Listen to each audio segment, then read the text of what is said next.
Hello everybody, my name is Ketchup, as you all know, seeing as this is the stream that you're currently watching, and just in case you didn't know, this guy right here is Mustard, and this is actually a really exciting stream for us. It's the Tekken 7 UK Skirmish. Now, you know that we work with ESL UK and have done for some time now. We were able to deliver the Tekken 7 UK Championship last year, which was a promotional tour that took place in the UK only, and it was kind of like a real sort of promotional...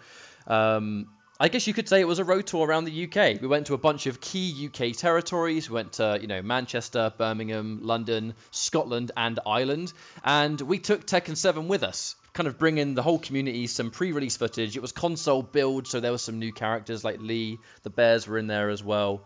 It was a good time, and now fast forward a year, we've been able to try and secure something, a nice little fun invitational for the UK scene. So the whole point of tonight is we have an 8-man online bracket, which is going to be single elimination, and every match is going to be first to 3 games. So it's going to be a little bit tense in terms of format. I know obviously double elimination is usually the norm, but this is going to be one of those quick, fast, and furious brackets. And the important thing is the 8 players, they'll be playing for £300 in prize money, which I believe is a split of 175 for first place, 75 for second, and then 50 for third. So it's going to be pretty top heavy and very punishing between the first and second. Obviously, there's going to be that £100 difference. Not a bad, I suppose, payout for a couple of hours of Tekken that you'll be playing at home online. So there are the worst ways to make over £100. Yeah, I would definitely agree with that as well. So real quick, before we get into our first match, I've got the bracket to show you guys. So these are the matches to expect. It's going to be KaneAndTrench and Fuma, Assam versus King J, Senor Farfalla and Rukang, and then Fergus versus NBA Shen. Now, this is actually going to be the first match of the day. Kind of take these matches and you kind of reverse them. That's the way the bracket's going to be working on the ESL website. So our first matchup is going to be Fergus and Shen. What we tried to do with this invitational was cover a bunch of different territories around the UK. Obviously, we had to include the best players in the UK. That's why Kane's here. That's why Assam's here. That's why Fergus is here. But, on top of having a really high skill level, we wanted to cover different varieties. That's why we have Ireland with Senor Farfalla with Fergus as well. We have Shen representing Manchester, Rukang because obviously he's a well-recognised top player but also has some fun characters up his sleeve, loved community member. And then we have Fuma from Scotland and King J, who is a content creator that at this point everyone knows and loves. So we do actually have the first match ready to go. We have Fergus and Shen in the lobby. And I believe right now we should just go straight to it. I believe so. Now, I'll quickly consult our chat, because this is actually... We're in a bit of an all-in-one package right now. So we're doing the broadcasting, we're doing the admin stuff, or we do have some ESL guys helping us out for the evening, so shout-outs to you guys, you know who you are. But we're going to be taking on quite a few roles during tonight. Of course, we're going to be commentating for you lovely guys and girls at home, but mainly making sure that the players are ready to go. So I'm just going to inform the players now. I believe if we use our Discord, we can actually do it ourselves. It's probably the most direct way of doing so. So this is that premium one-stop shop right here. We're going to let the players know that they can go. Go ahead, guys. Have fun. I never normally get to talk to the players behind the scenes. This is the first for me. So you guys have seen us do this for quite a while. Do you remember? I remember back in the Community Cup days when, back in the Community Cup days, and we would do this almost every weekend, every 2 weekends or so. I got quite familiar with these home broadcasts, and it's actually nice that like a year and a half later, comfortable. We can do it. I really like this setting because it's something we've done it a lot before. We know all these guys in the especially in the kind of the UK Tekken world, going on the UK Championship and fast forwarding the clocks to now. But I really like the change. We saw Fergus doing well a year ago off the back of already being a successful UK Tekken player, and he made the Tekken World Tour finals last year. Oh yeah, and is looking on track to potentially doing the same this year. So I'm really happy that Fergus is involved. I just want to say before we get into it, although we do have our first match ready to go, it is going to be Fergus versus Shen. Obviously, Fergus is the Irish powerhouse, super high-level player, and Shen is that Manchester representation. Does well in the Belong tournaments, and of course has been a bit of a figurehead in the Manchester fighting game scene for quite some time. So I actually haven't seen these guys play before, and I'm excited seeing how this is actually going to go. Of course, it's going to be the Asuka from Fergus, which is really his kind of famous character by now, and Shen bringing in the Miguel. Now, he did say he's got a couple of customizations he might be bringing with us, so I'm excited to see if he brings those or whether it's just going to be all business.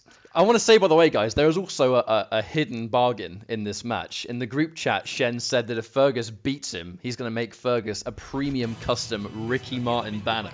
That's going to be probably more important than the £175 Fergus will win if he takes this tournament, but Yeah, so to start off immediately, this is quite an interesting matchup, I find, because, Miguel, we've kind of seen this character put in a little bit of extra work as of late. We kind of saw Miguel put in a lot of work because of Sepher Black at Versus fighting. Asuka is a character that I feel like sort of really came into her element during, during essentially Tekken 7. The rage system has complemented this character really well, and yeah, damage is pretty good as well, you're not going to lie. Well, it's not a terrible way to start things off. There's going to be a wall smash from Shen, so we are moving down, but unfortunately drops the combo. Fergus with a huge life lead. But this is going to be a battle basically of Tiny Range versus Asuka, who has some really, really good buttons. And we've kind of already seen the damage to boot. Fergus, a lab monster basically in this game. Really sort of not afraid to sit in training and find some really good tech. Actually used that tech quite regularly throughout Tekken World Tour. I know that first setup Fergus made, which was basically the charge into the unblockable takedown. That was like the Fergus special. I remember it feels so retro at this point, even though it's literally only been a year, but here we are anyway. Fergus. Oh, there's a wonderful whiff punish on a full launcher. So you can get near the wall with this? I think he should probably get the wall with this. No, he got the end of it, but he couldn't really finish up because he had a funny axis. Yeah, he got the splat, but wasn't close enough to get some actual damage. We did at least get the positioning at the very least. There's a good block. Oh, no, Shen fighting back. He's in rage. This is Miguel, so he's actually still in a good position to maybe take this one back. Yeah, Miguel does get some pretty nice options while he's in rage, mostly because of rage drive and stuff like that, but I feel like it's not going to be a problem. Still sort of playing that poke-heavy game. Asuka, she has some of those buttons, you kind of see right there, knowing Miguel has to go in, she's going to stick him out, like right there, knowing that he has to press buttons.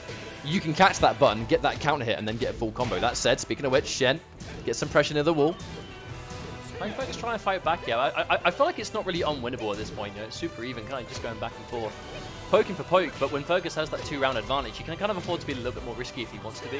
The question is, will he actually go for it? Shen trying to be aggressive, but not being able to make anything work just yet. He's not going to want to overextend either, because the second you get caught, there's the 1+2, and that's going to be dead right there. Fergus is going to take game number 1. Now, one thing I am going to do is, I'm going to quickly wait. I'm going to wait to see, basically, whether they switch or not. I'm going to have to change the scores by hand, right? I'm going to have to do it manually, so I want to see if Fergus stays on the left. I think it's actually put him on the left, so I'm going to go quickly do that right now. See you guys in a minute.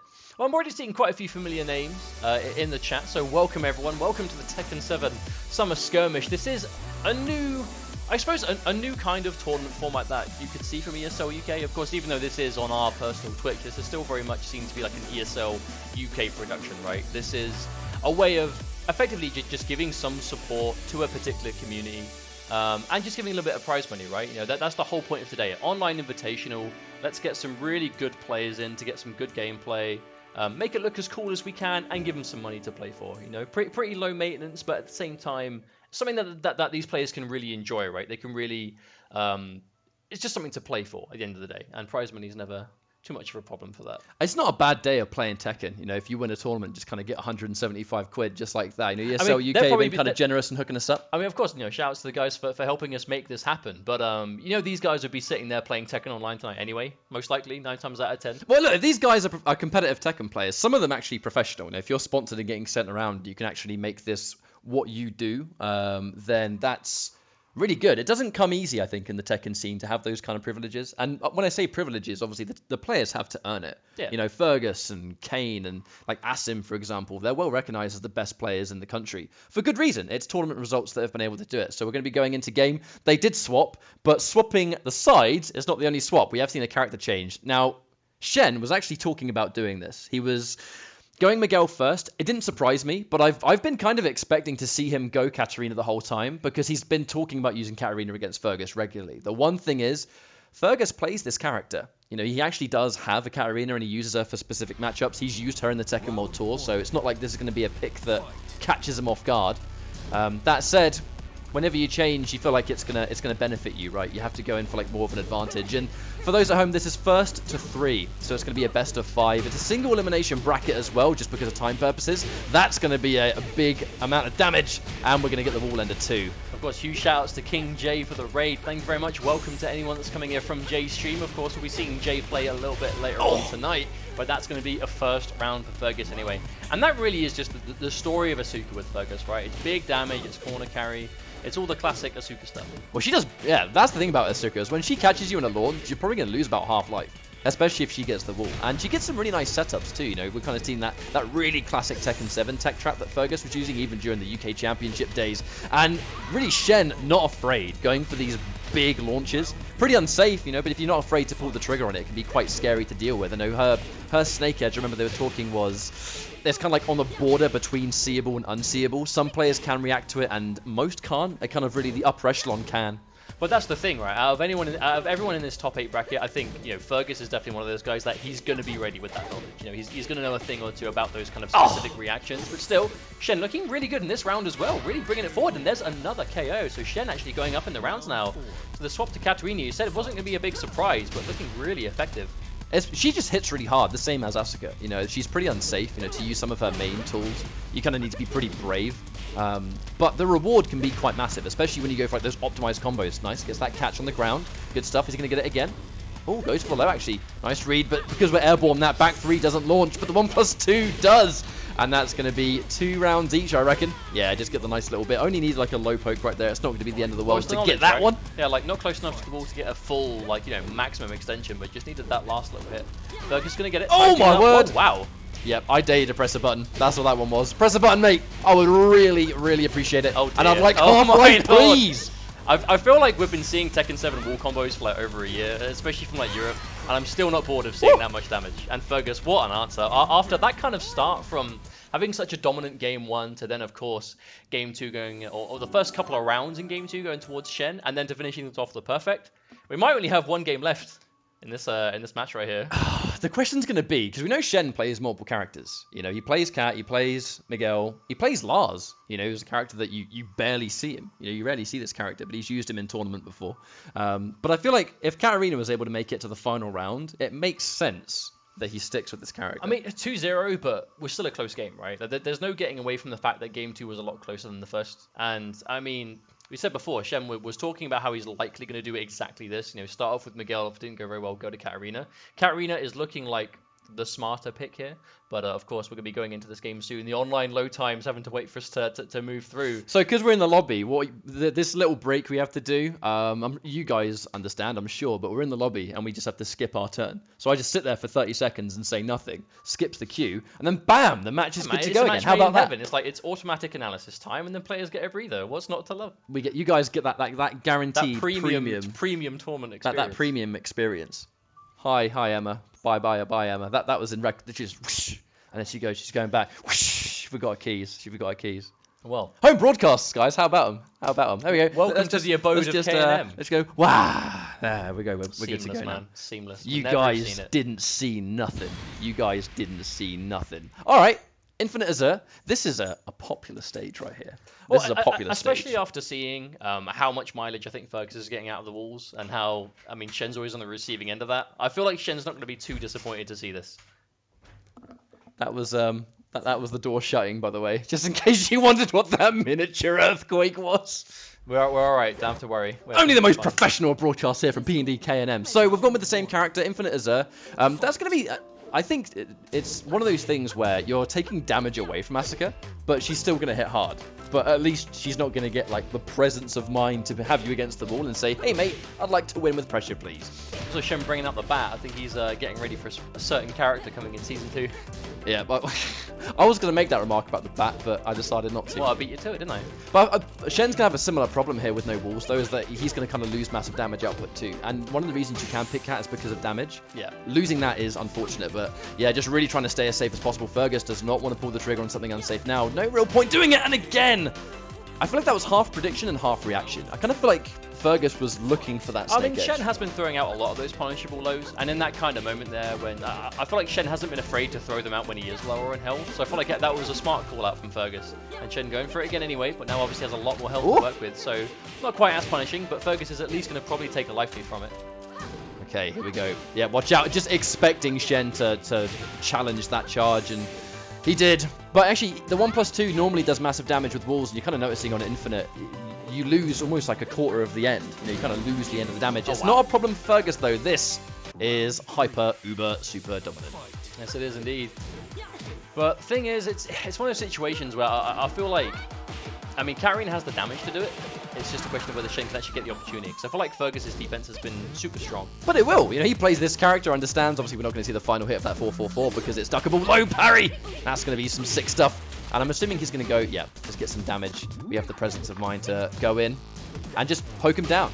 The second we only have one more round to win, don't overextend. Don't take those unnecessary risks. Tries to whiff punish, a little bit slow on the uptake right there. Well, I felt that's the story of this match so far, though. Fergus really isn't consistently doing anything that's too punishable. I know saying that right, he kind of gets hit for a lot of damage there, but when he's got the life lead, he really wants to stabilize it. You know, just chipping down with a couple of safe pokes at a time. And now we're looking for big opportunities. Wow! There we go. You catch him right there. I was actually really nervous because we kind of saw that sort of like miniature hop kick out there by Fergus, and Shen didn't pick it up. Speaking of which, goes for it again. I think Fergus acknowledging that Shen didn't whiff punish him previously in the last round, so there's no risk there. Let's just throw it out. If it hits, full combo. One of those big lows coming through from Shen. He's getting so much mileage out of it. Oh wow, here's an opportunity. Yeah, it's one of the first hop kicks I've actually seen from Shen. You know, Katarina, her hop kick is absolutely really dangerous, but you've got to be able to confirm it. Oh, no whiff punish in the 1+2. Watch out! Oh no, this could be the round. He has rage art. Oh no, rage drive. What am I talking about? This is Asuka, and she can rage drive on the end for big damage. And there it is. Game over. Fergus moves on. I feel like we're still just seeing that a lot from Asuka, right? When she has the rage ready, and you get a hit that normally is like, nah, he's fine. No, he's gonna lose no, because she's gonna do this, right? She's gonna do this, and then this again, and then you're dead. Cut it out. Finish it. Well, that's going to be Fergus moving on in this bracket. Of course, we have to reiterate, this is format-wise going to be single elimination, first to 3, best of 5. I'm going to start inviting some players now, so I think I'll let you take the reins on this. But I mean, you know, it was great to see Shen here. We kind of selected Shen for this Invitational because he's done a lot for the Manchester scene. He is one of the, you know, he's one of those sort of Manchester players, you know, and he always has been for quite some time. But also, you know, sort of playing in Belong Arena Clash. We wanted to make sure that we had sort of players from that community covered in the Invitational as well, and Shen kind of seemed to fit the best of both worlds. He does well at Belong, and he represents a large community in the UK. Obviously, we're in the Midlands, which is quite a prime hub for Tekken in the UK. Bracket just so I can see who our next two players are. Let's have a look. We'll take a look at our next bracket, which, oh my god, this is going to be sick. Senor Farfalla versus Ru Kang. So Ireland versus London, according to the brackets. But Ru Kang, I mean, he's played for NBA before in the past as well. He kind of goes all over. I wouldn't even say that. Sometimes I wouldn't even say that Ru Kang is London. I'd say Ru Kang is just UK. Because my god, he goes all over the country to play Tekken. All right. Eric Bantanar is the Senor Farfalla. PSN name that I'm looking for, which I still won't be tired of. AKA Eric Bantanar, mate. Bantanar. So this is one of those situations where we've been looking for when we were thinking about, you know, players to invite, and we were consulting members of the community, like who would really be, because obviously there are a lot of obvious names, right? Like you've got to have Ru Kang, you've got to have Kane. If it's like a UK Invitational, you've got to have Assam, you know, you've got to have KaneAndTrench, you've got to have Fergus. And you're going for those really upper echelon of the UK players. But then it's like, who else do we invite? Because we want it to be a nice diversity of, like, not just pure results. You know, players that we know are really strong but are loved by the community, or can bring something really interesting to the table. Or do well in their respective scenes, too. Or have recently been doing well. And I feel like Senor Farfalla is one of those examples where... It's impossible to ignore Senor Farfalla because of Head Stomper. Exactly that. You know, it's a good placing at Head Stomper, and he plays Gigas. You know, Gigas is one of those crowd-pleasing characters that is really thoroughly entertaining to watch, and Ru Kang is just... He's one of the UK's best, one of the most consistent players, at least in the UK. And he's one of those hard-working players, you know. I feel like Ru Kang, he's travelled from London to all over just for locals, right? He's gone to our local. Exactly. He's literally gone to this city. He's gone to this city just to play Tekken with all of us. All right, let's notify the players to ready up, and we'll go live. Yeah, of course. Sorry, I'm assuming we might. So Ru Kang is the only player that does not actually have Discord, so I have to notify him myself. Yeah, we're good. Yeah, they've readied up. We're good to go. We are ready. All right, nice. Let me, obviously, now we're loading in. I'm going to give the giveaways. Obviously, I'm not just checking my phone. I'm notifying them via DM to go live. And it looks like that's what we're going to be having. So it's going to be Ru Kang versus Senor Farfalla. This is... You would expect Gigas versus Bob, but Ru Kang does actually play quite a few characters. He's been working on his Jack quite a lot recently, hasn't he? He has. And here... Oh, no, it's Bob. It is Bob. All right, let me quickly change the name. So Ru Kang on the left, and then we're going to have... Man, I'm actually really excited to watch Senor Farfalla play again. He's one of my favourite players in the EU, just off Head Stomper alone. I love watching a good Gigas. Well, especially as like someone that specializes in a character that not only you don't get to see too much of, but you know does take a certain amount of work. You know, Gigas in the eyes of a lot of the community is not an amazing character, but when you see anyone, and especially in a game like this, that truly specializes, and what is that, Bob? It's we allowed custom. Now that's what I'm talking So about. that's wacky customization versus oh my god, that's sick customization. But I think Rukang, when we allowed character customization, I think he took it a little bit too literally. Look at this. Deary me. All right, well, either way, this is a matchup you definitely don't get to see every day, and Gigas is definitely not considered the best character. But Senor Farfalla, he really believes in this character. You know, even his Twitter bio says he's here to prove that Gigas is not completely useless. I think his result at Head Stomper kind of proves that this character can definitely compete, you know.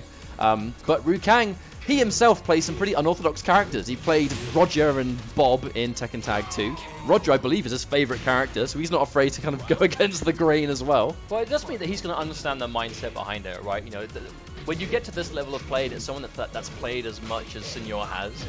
You know, you're not just fighting Gigas at this point. You're fighting someone that thoroughly understands that character, like, you know, to the in and out. But there's a nice quick hop kick. Like, give him a chance to bring this back a little bit. Oh, that's just a huge amount of damage. One thing Gigas does do is damage, you know, but the second you start taking his grabs, the second you start interrupting things that can be interrupted, that's kind of where some people have said Gigas can struggle. But I feel like in tournament, you know, if you have weaknesses, work around those weaknesses. I know that's easier said than done in a game where, you know, you might struggle versus matchups. Also, Gigas, big body, very hard for him to sidestep, but either way, he's going to get clipped. And now it's going to be 1 round each. I kind of expected this to be close, to be honest. I feel like I get shades of each other when you watch these guys play. There's those low chops, those down back twos, I believe.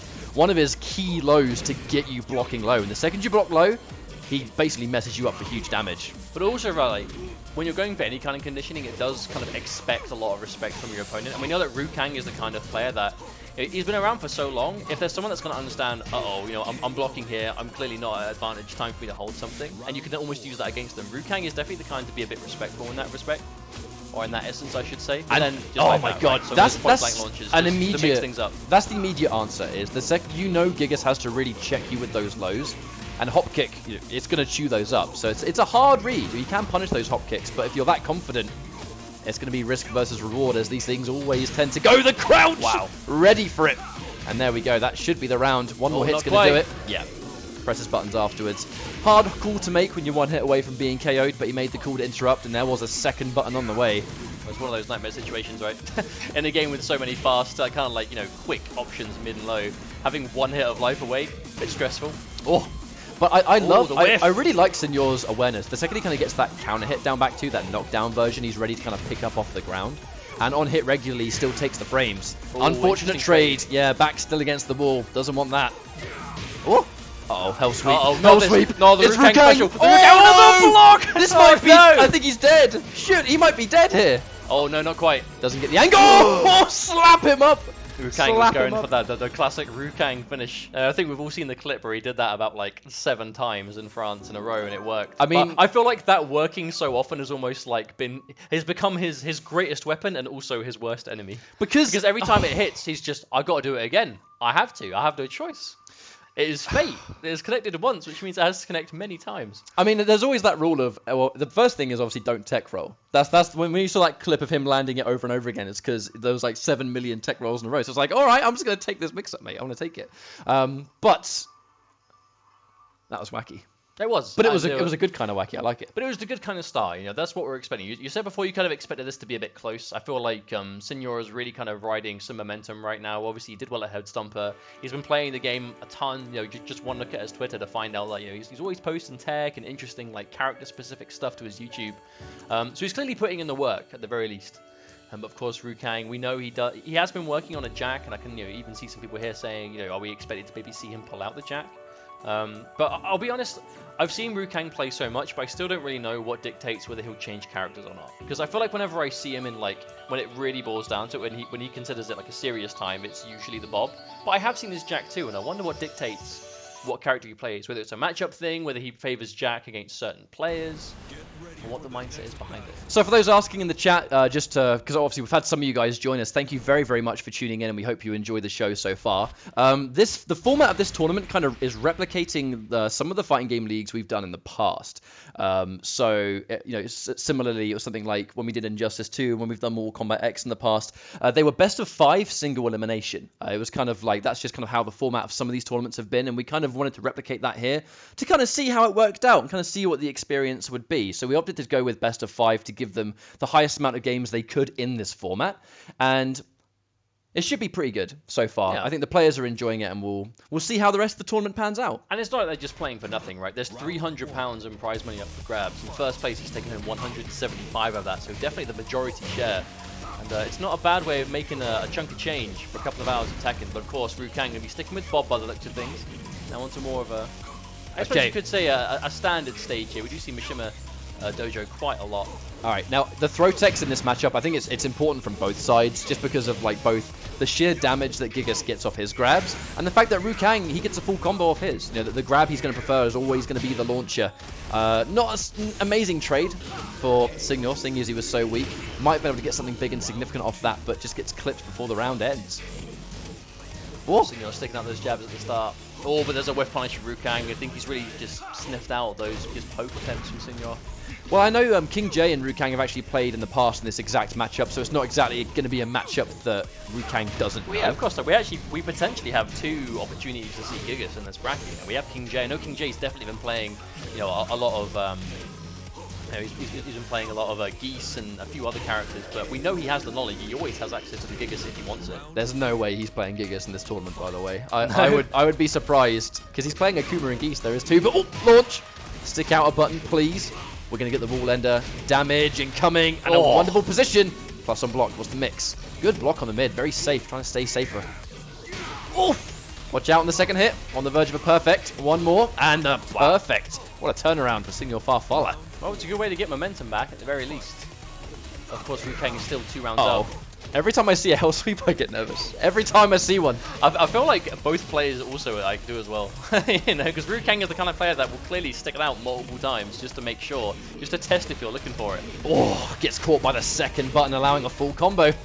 I love that ender for Gigas. It's just so satisfying to watch. I'm pretty sure it's even more satisfying to actually do. Watch out for the staggers. Good tech. Oh, counter hit. Watch out for those buttons, mate. Wall carry. We have enough access to maybe finish. No, not quite. One more hit's going to do it. And yeah, in that situation, when you're one hit away from death, it really is 50-50 down, no matter what your character is. Well, Ru Kang went up 2 rounds fairly quickly to a quick stabilizing from Signor Farfalla, but Ru Kang with another whiff punish to start. Ru Kang has done this multiple times this round. He gets the first whiff punish and it basically takes him to the wall right away.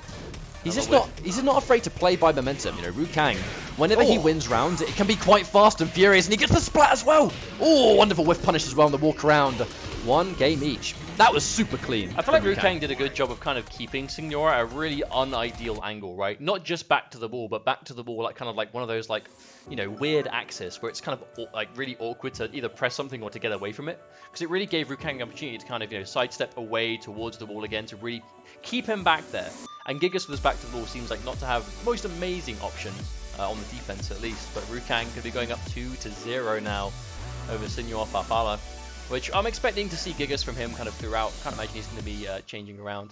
Well, it tends to be, for Gigas, a big thing always is hitbox. If you are these larger characters, you are significantly easier to hit. Sidestepping is much more difficult. It's not absolutely impossible, obviously. We see people like Saint picking Jack, and one of the main things people always say about Saint's Jack is the fact that he makes a big character not look like a big character. Yeah. Because the second you have those situations where you've got to do the smallest, most clutch of sidesteps, he can do it without taking damage. And that has a lot of weight. But I feel like, Signor Farfalla having as much Gigas experience as he does, these kind of big general weaknesses, he's going to be familiar with that. Because if you specialize in the character and have been playing it for that long, that's not going to be a problem to you. Well, so just wait, I feel like we should probably mod Hugsy, our community manager, so he can post the bracket in chat. Where is he? I can't see him. Hugsy, can you quickly make yourself known in chat so we can mod you, so you can obviously post the important stuffs in our chat? That would be a good idea, actually. There he is. There he is. How do you do it? Can you do it from here? Just / mod. Yes, you can. And space his name. It's been a while since I did this. Sorry, guys. Let's go into the game. Indeed. Well, here we are. 1-1 now. So you did expect a close game, and it looks like that's what we're going to get at the start, at least. Bam. Oh, Mishima building now. From the dojo to the building. Tech upgrade. Hard diggity dog. This place is magnificent. Did you remember that building? Do you remember that joke?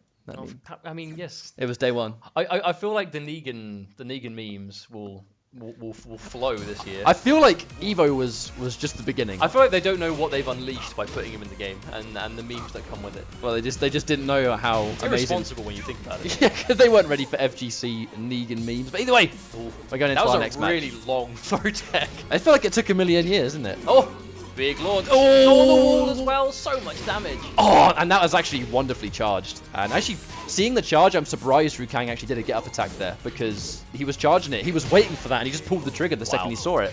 I feel like that's the perfect way to open a round, though. It's just something that does that much damage with this kind of character. You said before that Gigas has never really struggled in the damage department, but that right there is a perfect example of that.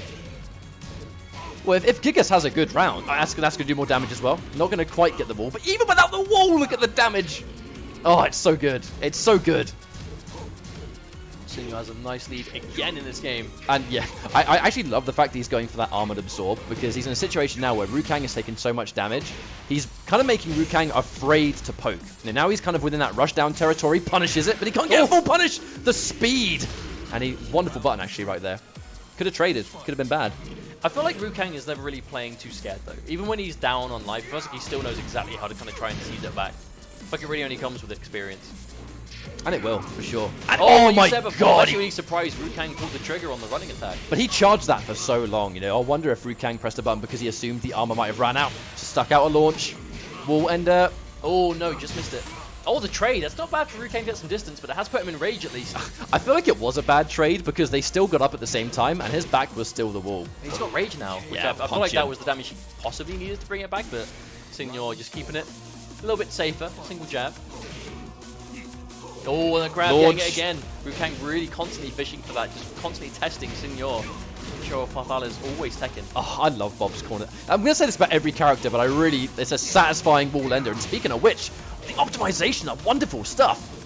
That sort of like really neat trick you can do where you somewhat sidestep out to push them away from the wall just to get more damage in the combo. Like, I love seeing that kind of special. And once again, we find ourselves on a round 5. I feel like this is one of those series that we're going to go to game 5 in just this situation because they're just trading round for round. And now he's got the wall again. Rukang, not afraid to be aggressive when the time calls for it. Pressing buttons. Watch out. And again, testing him. Rukang, you can tell he's just going for the conditioning. But I feel like that's the matchup with punish. That was just a slam if ever I've seen one. Oh my god, Gigas does so much wall carry.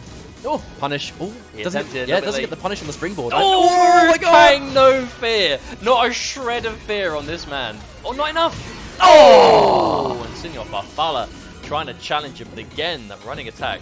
But this is the weirdest looking Bob I've ever seen. Look at how wide the tiger face goes. Cool tiger back. I feel like it's not meant to stretch in that fashion. Are you saying that he has an XL jumper, which makes the tiger face look really weird? I mean, definitely. Probably double XL. I mean, Bob is probably a double XL. And he's American too, and American shirts are bigger too. Yeah. Like an American double XL is like an EU triple XL. That's not insulting either. That literally is just the way it is. That's just the way it is. That's just fact. But still, 2-1. I think every game gone down to round 5? I think they might have done. Every game has been close, which is, we kind of talked about this, how I kind of thought we'd see close games, and right now I'm enjoying it. I would like to see it be a last game situation, because obviously Sinyor, I'm just a huge fan of this Gigas, to be honest with you. I hadn't really seen much of Sinyor until we'd kind of see him put in work at Headstomper. So it was, I feel like, you know, I don't want to say that's the tournament that put him on the map, but it was a great result for him, especially seeing his Tekken World Tour has a lot of presence online these days. I mean, but that's just it, right? Like, I feel like every player has kind of like I don't want to say a breakout tournament, but at least one place that really gets the community talking. And I feel like that kind of was it for Sinyor Farfalla. Like, people know he's a good player, but it's that kind of success when you get that far in a tournament with a character that you just don't get the chance to see. Of course, the community is going to be talking about it. And then even here, right, you know, this is an online invitational, but these players, they're taking it seriously. They want to win. They want to win the money. And Sinyor Farfalla, since day one, has been like, yeah, absolutely. Like, I'm here to win. And he's taking Rukang down to the final round every time. And he'd love the opportunity to just be on a broadcast with Gigas more too. Those character specialists that are out to prove a point. So Sinyor's point being that Gigas is not a useless character. You know he wants to move on as much as he can. But look at his rank too. Look at his rank. 770 wins with this character. That's a lot of games. That's a lot of Gigas. But Kane mentioning in the chat, actually, KaneAndTrench saying that Rukang doesn't really respect plus frames. And to be honest, that can be quite scary to fight. If your opponent is not afraid to disrespect your offense, and he has Bob damage near the wall, It's whenever you watch Rukang press buttons, he's always in a great position to get wall on the end. But he's also not the kind of player that would just disrespect plus frames for the hell of it, right? Like he knows what plus frames are. He understands when he should respect you, but he's also going to know whether to expect the respect and whether he can kind of wiggle around it, right? It's the mind games. A very mental kind of player. I'm surprised he's wiggling around anything with that rubber ring on. Should make him bigger hitbox, mate. I can't wait to put a pizza on Negan. Oh, wow. What a round. Yeah, that was dominant. Whoa. I think this was a good stage for Rukang before though. Oh, no, just a big launch. Every big button that Rukang is pressing is working. He's like his general knowledge on when to pull the trigger on something super significant. It's like an 80% success rate. All right, there's the grab. We're going to reposition. Very important grab because now he's actually got Rukang near the wall. And oh, the there's wall a huge punish. whiff from Rukang. But the shoulder barge. Super useful to catch that button at the end. All right, it's 1-1. Definitely a game that he needs. And pressing a button. That's not the first time that's worked either. It's almost like he's using the fact that Rukang is ready to get those ducks against it. Because the first launch we saw was almost like Rukang stuck a button out to get Senor to press a light. You know, one of those highs, and immediately just caught the while rising. With punish again, but nothing significant. Yeah, Here comes the hell sweep. Just like a shred out of the range of that for Rukang going in, but there's a delay wake up. Oh, and the rage drive for rage drive. Oh, immediate duck. Rukang, that was clutch. That was a great idea from Senor to actually use the minus frames of the rage drive to guarantee the ground pound right there. Because obviously if you're stuck on the ground, you are jailed. But if you jump or if you hop kick, you're not. So he used it as a guaranteed mix-up. But Rukang just guessed right. This is a miserable situation for Senor to be in. Back he's dead. Rukang wall bounce. That's probably been enough damage, and it will. And a perfect also. Rukang.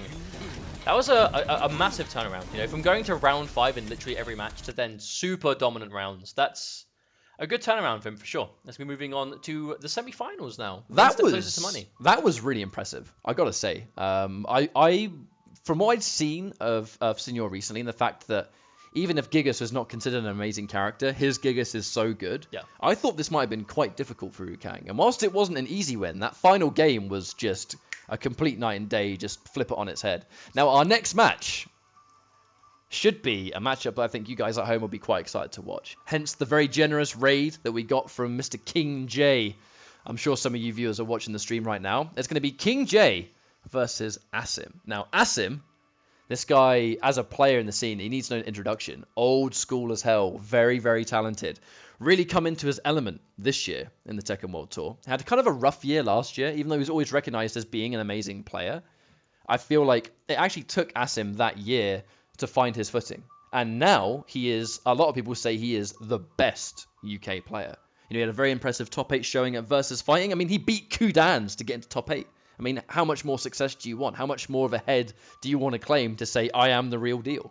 Well, I feel like with that in mind, of course, his opponent's going to be King J. You know, King J is one of those players that not only known for his Tekken play and how long he's been playing Tekken, but also known for being a super hard-working content creator.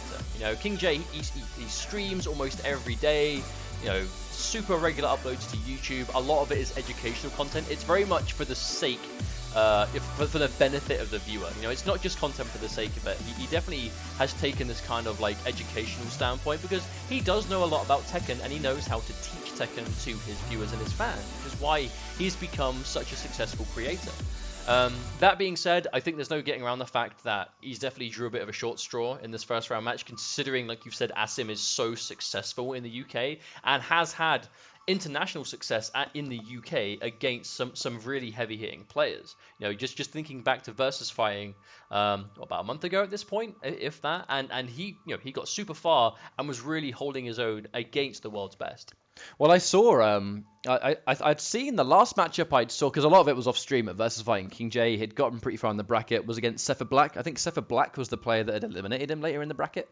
But whenever you watch him play in tournaments, he's always within kind of like the later stages. I believe he even got like top 42 or something similar like that at EVO this year. Like, that was a stacked tournament. There's like 1.5 thousand players at EVO.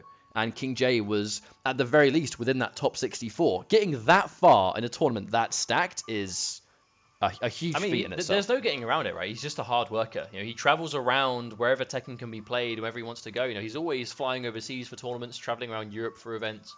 And he doesn't win them. He doesn't get top 8 every single time, but he's doing well. Like he's not drowning in pools. He's not getting mopped. He's getting respectively far, and he's constantly doing it. And I feel like it's the consistency that he needs to look for.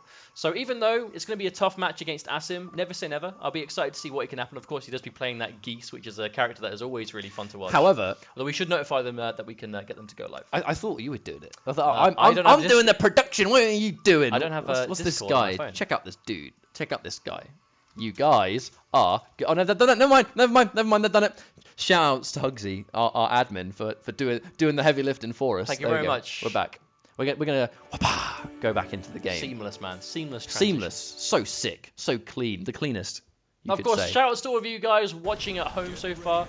Hopefully you're enjoying the show, of course. This is the Tekken 7 Summer Skirmish. By the way, I didn't get to say, King J's been playing lots of Akuma, so he might actually be using Akuma in this bracket. Oh, no, it is Geese. Okay, it is Geese. It is Geese. No, it's actually Assam that's going to Akuma. Oh, now I actually remember Assam saying that Akuma was a character after Dream Edition Derby in Munich. It was a character he was going to learn all the way back then. Because obviously Super Akuma had put in so much work. The only player in that tournament that actually took a game off JDCR was in Grand Finals Dream Edition Derby. Now, the fact he plays Akuma, I'll be honest, doesn't actually surprise me. This matchup is weird. This matchup is not a Tekken matchup. I mean, both of these players... there aren't any Tekken characters on our screen right now. I know, right? It's Tekken bringing in some big names, but it's the fact that they both actually kind of play by their own rules, and they have mechanics specific to themselves. So... I'm excited. I don't know what to make, and oh my god, these customs. I'm so glad we allowed customizations. Look at it! Look at these mighty Look at the warriors. snowman on the left! Oh my god, Assam, the style king, and tries to anti-air the jump in. Favourable trade, actually. Does it crouch immediately on the Demon Flame? Yep. Alright, there's the mid. Full combo incoming. King J actually, he has... In the time he's been grinding Geese, he has a really tidy Geese. Like, wonderful setups, optimized damage... has the execution for the Geese max damage combos. Like, this guy definitely doesn't mess around, but Akuma knows a thing or two about max damage, meaty jumping, but immediately challenged. Access to the bar. King J's spinning under some pressure, getting a hit, getting a tailspin, and that's going to be the first round to King J. Although Assam has built a bar of super in the process, so he has got some extension and pressure possibilities if he can. But there's a nice whiff punish from King J. King J is not letting Assam get away with anything. But I think the reason King J is going for so many of those right there, that button, is because if you're Akuma and you have bar, you want to basically go for his low forward, right? You want to go for his low kick because it goes into fireball. And if that's the popular option, Geese can crush it. And there's the challenge. Yep. Spending bar on the and again, Shoryuken just to get the reversal on deck, but hasn't worked really. King J still very much in the driver's seat. I feel like the Shoryuken connected, but wasn't really able to seize momentum after that. Yeah, King J is still just completely dominating. It was more of a get off me, really, wasn't it? But even there, like off a Akuma jump in, it's very risky to press buttons. However, and look at it, he's going it for over and over. That is this matchup, you know, that is such a key button. And now we're going to have to see, I think it's going to be in Assam's court to shut that down. You have to really try and stop him from doing it. That's a beauty of 3 out of 5. Assam's got the time if he needs to. Of course, no, Assam does have quite a lot of characters at his disposal if he wants to. So if he does lose this game, question whether we'll see him change or whether he'll stick it out with Akuma. Oh, Assam has some insane characters. He plays like a really mean Dragunov. Obviously, we've seen these Katarina. I'm still not used to seeing fireball wars in Tekken, I'll be honest. I mean, it's because like it's not trading anymore, is it? It's entirely sidestepping. Oh, and there's the sidestep King J's looking for. I wonder if Assam almost like was expecting King J to come in there. Oh, and another. Actually, I feel like it's very risky doing it. Oh, he's get to the wall. Not going to kill, but he's going to do nice damage. And now there should be one more touch. Wake up, Demon. Oh, it doesn't work out. Goes for the jump back just to shut it down. And there's the knowledge. King J very easily taking the first game. It looks super comfortable as well. I mean, even down to that final punish, right? Jumping kick, comboing with a jab. I feel like King J was ready for everything Assam had there. And Assam at the same time, we weren't really able to see him, I suppose, really get started. I feel like most of that game was King J just constantly rushing down or sitting pretty with a life lead, and it seemed like Assam was playing catch up a lot of the time. Well, we'll see the character change. I kind of expect Assam to not stick with Akuma after that. Not just because of the fact that it was a dominant game, but it's a lot of what Assam was trying to do with Akuma. Because Jay has been recently learning Akuma, when you learn a character for the first time and you start playing a character for the first time in any fighting game, immediate weaknesses and immediate counters are actually some of the first things you kind of learn as you go, right? And I feel like someone shutting down the low kick that leads into fireball, which leads into either plus frames or full combos into like obnoxious damage, that's the first thing you understand. If I'm on the offensive side and they shut me down, how and why? King J has learned that very quickly. And Geese, that's a wonderful button. Actually, the annotation fails me, but it's the mid. It's the hopping mid, which you can go into Reppuken in the air, or it just combos by itself. That button by itself is such a good answer, I feel, for Akuma's buttons. But I actually really like how King J opted to go for Geese. I feel like he has been playing Geese since the character came out, and has really started to see success with it. And I know we saw a lot of various characters from Jay early on in Tekken 7, but I don't say nothing really clicked with him, because obviously he was always a good Tekken 7 player, but it wasn't really until Geese that we're really seeing him have, I suppose, the confidence in his play that he does now. And I feel like Geese is a really good fit for Jay right now. And that's what we're seeing right now, but it looks like Assam's going straight to Dragunov, so we're going to see a very different paced game here, I think. The names normally change, but this time they didn't. Let me just quickly be quick. Oh god. Let me be rapid. Now, changing to Dragunov is actually something I expected. His Dragunov is really good. And obviously, if you're down on games, going with one of the best characters in the game is not a bad decision to make. But here we go. Looks like we're going to be on, I believe this is the same stage before, right? I think Dragons, that's what we had before. I remember the shape. It was the rain. Alright. There you go, guys.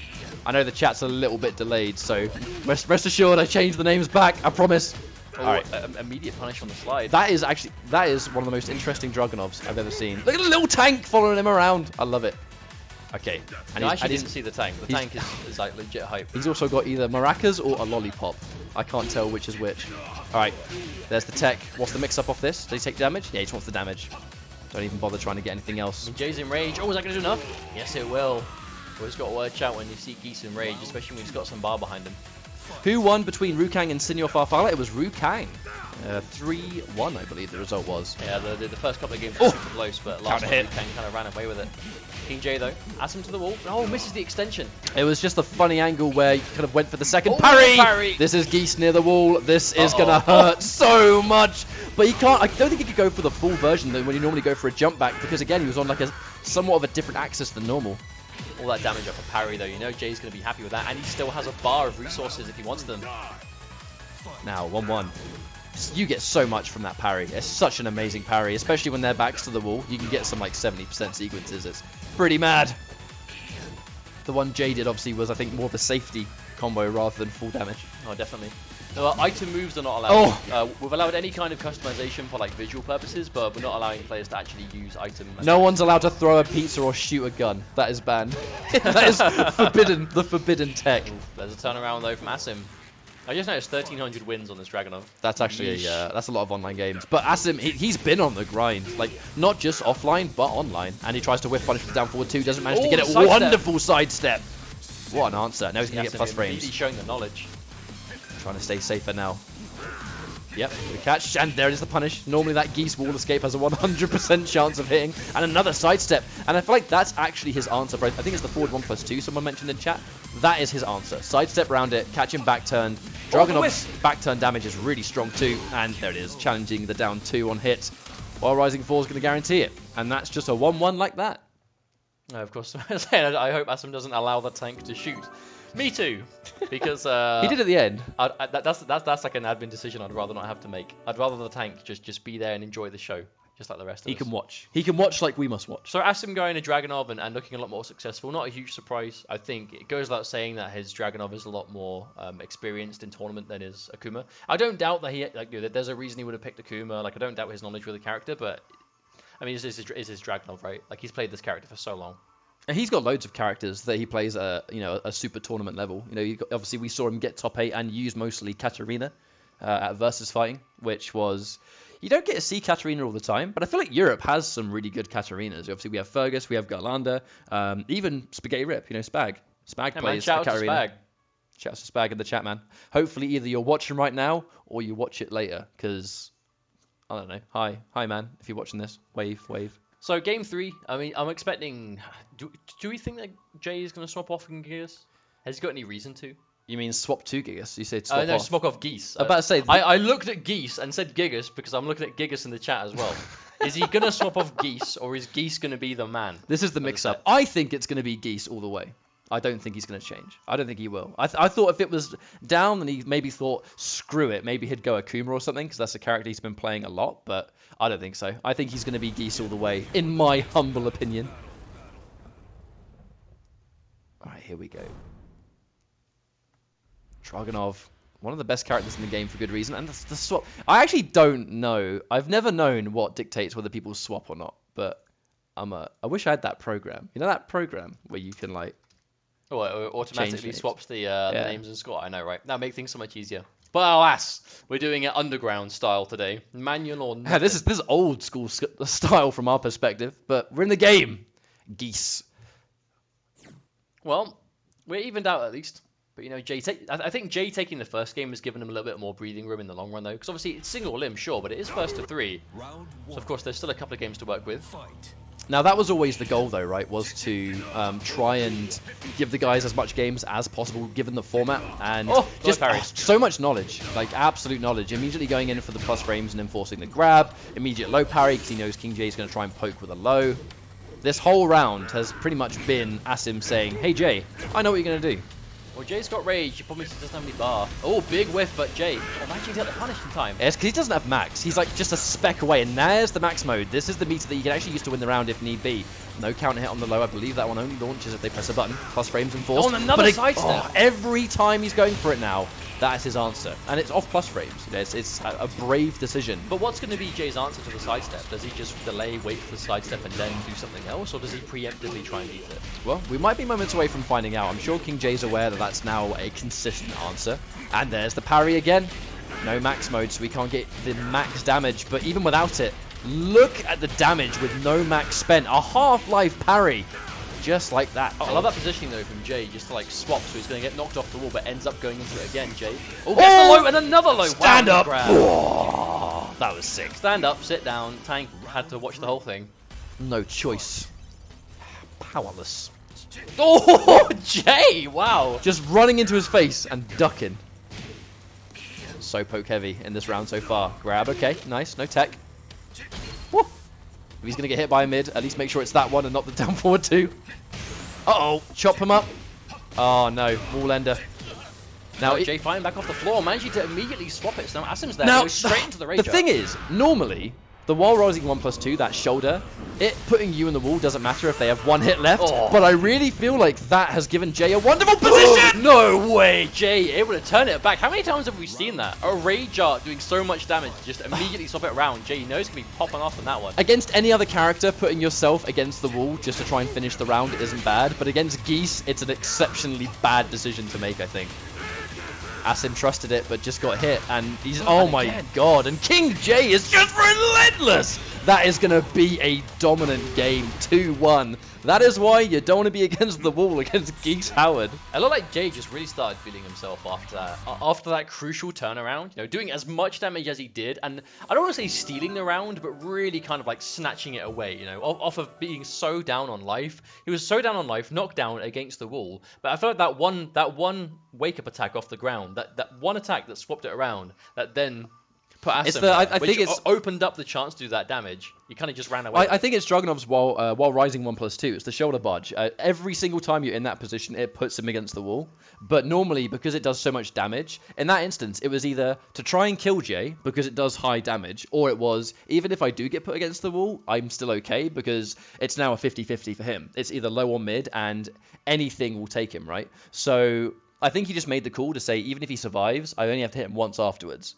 But it's Geese, and it's Geese with rage, and it was Geese with max. It's all stuff that adds up, and unfortunately, the worst case scenario completely happened.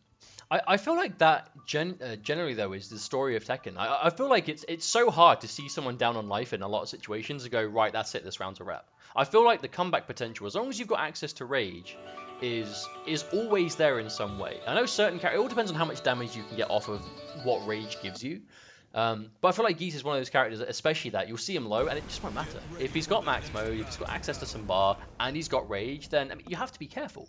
And Jay's showing us exactly why. He's going into game 4, 2-1 in the lead. If he wins this game, he's going to eliminate Assam and move on to semis. Now, if King Jay beats Assam, this is actually going to be a really good result for him. You know, like I know this isn't Tekken World Tour, I know this isn't an official league or anything, but it's a name that I think King Jay will be happy to say, hey, I was able to beat this guy in a tournament setting.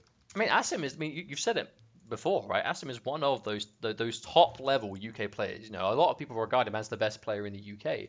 And Jay has been putting in the grind so much. I feel like every time I go on Twitch, he's streaming. Every time I go on YouTube, obviously recommends new uploads. He is constantly putting in the grind in Tekken in somehow. Not to say that Assam isn't, of course, but we haven't even... I feel like this is the kind of reward that Jay would really relish, We've not even talked about Assam's Kazumi, but again, it's one of his characters. I believe they're his 3 characters. His 3 main characters are Katarina, Kazumi, and Dragunov, I believe. Well, we're seeing 2 of them here at least. That's a really cool costume as well. I like the wings. Still, King Jay. A pretty butterfly. I feel like it's kind of forcing Jay to constantly adapt, though, because we can see that Assam clearly doesn't struggle to go from character to character. But if you're on the receiving end, you obviously have to adjust to the character you're against, and it's really forcing Jay to do that. Although Jay is in the lead and gets up immediately with a backdash, the bait, and the whiff punish. King Jay taking the first round. That was a risky play. And when you're that weak, I believe that must have just been like an all or nothing. If that hit, he would have had the wall, he would have had Kazumi damage, which by no means is low at all. And it would have put him in a very good situation, but it's a hard read to make. Assam really just trying to just chip down here, just trying to get the life lead and hold on to it. Doesn't want to overcommit too much. Definitely not. We're really seeing what can happen if Jay just gets any hit confirm if he's got bar to extend it. Woo! King Jay doesn't want to whiff punish too much, doesn't want to take that risk. Has good positioning, no reason to give it up. Oh, watch out! Walks right into that one. A lot of respect being shown from Assam actually on the knockdown. Could have gone in for some Oki, but maybe expecting to get up attack, maybe not. And that's why King Jay is pressing nothing, because every single time there's been a sidestep there. Now there isn't, and now he's in rage. Keeping his rage, so he's going to get a little bit more damage on those grabs! That could have been huge. Woo! Watch out. It's dangerous. Oh god, timer's not on his side. The rage drive immediately. I feel like King Jay held on to his rage for the longest time there just to hold on to the threat of the utility of it. But then the second Assam got it, it's just rage drive immediately. Time was running low, he didn't have a decisive lead, so I agree with the decision. Oh, that was really well played there from Assam. Knowing that King Jay's going to try and whiff punish, and with his meter, he's probably going to try and punish with the max mode strings, but knowing he was too far away, we saw an instant counter hit. And this whole sequence is because of one amazing read. And then a whiff punish to follow up from Assam. Great stuff. Yeah, whiff punish on the wake up attack. That's going to be the kind of whiff punish that's going to be. Jay's going to have to start second guessing these wake ups now. Sebastian's clearly looking for them. Oh, and Jay he took the cancel and then sidestepped himself. What if he was trying to call it out from Assam again? I feel like Assam has stopped sidestepping.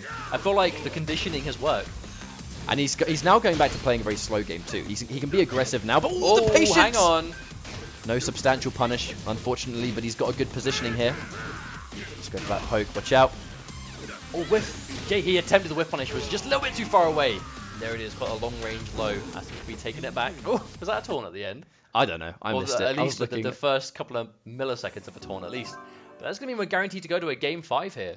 We are, and it's always the change. Like whenever the change happens, it's one of those things where King Jay loses the first game, and then he, I don't want to say immediately just makes the adaptation. I know that sounds super generic, but he lost the first game to Dragunov too when the change was made, and then he pretty dominantly won the next one. So if it takes him a game to adapt to the character that's been picked, and he can pretty much just repeat that and do it again, he's still going to be in a great position. And right now, they're just having to play a best of one. It's one game. I feel like it goes back to what we were saying before about how. Also, we've naturally gone around, so we're just going to have to wait for it. There we go.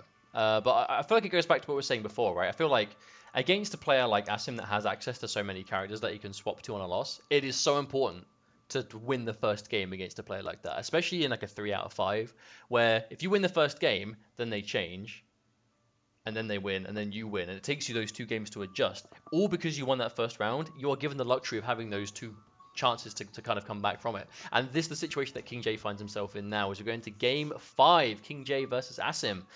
And now we did expect this was going to be a tough one for Jay, but he's making it look like not at all, as we're taking it down to the absolute wire. Now, right now, I want to give you guys a prediction. I want to see right now before this game starts who you think's going to take the game. Give me a 1 for King Jay, give me a 2 for Assam, or just type it in chat. Either one works. But you guys know the drill right now. We're down to 1 more game. Let's go. Kazumi versus I wanted to say Gigas. I've literally following your. I did the same thing. It's really bad. It's really bad. I know it's Geese. My mistake has worn off on you. I literally know it's Geese with 100% certainty. Why did I say? I almost said it. Here we go. This is a close match. Well, I'm excited to see how close this game is going to be, because I feel like that last game wasn't a complete blowout, but at the same time, it was kind of dominant. It just wasn't like free, But then we saw before, you know, King J lost to the changing Dragon first, and then immediately won the next game.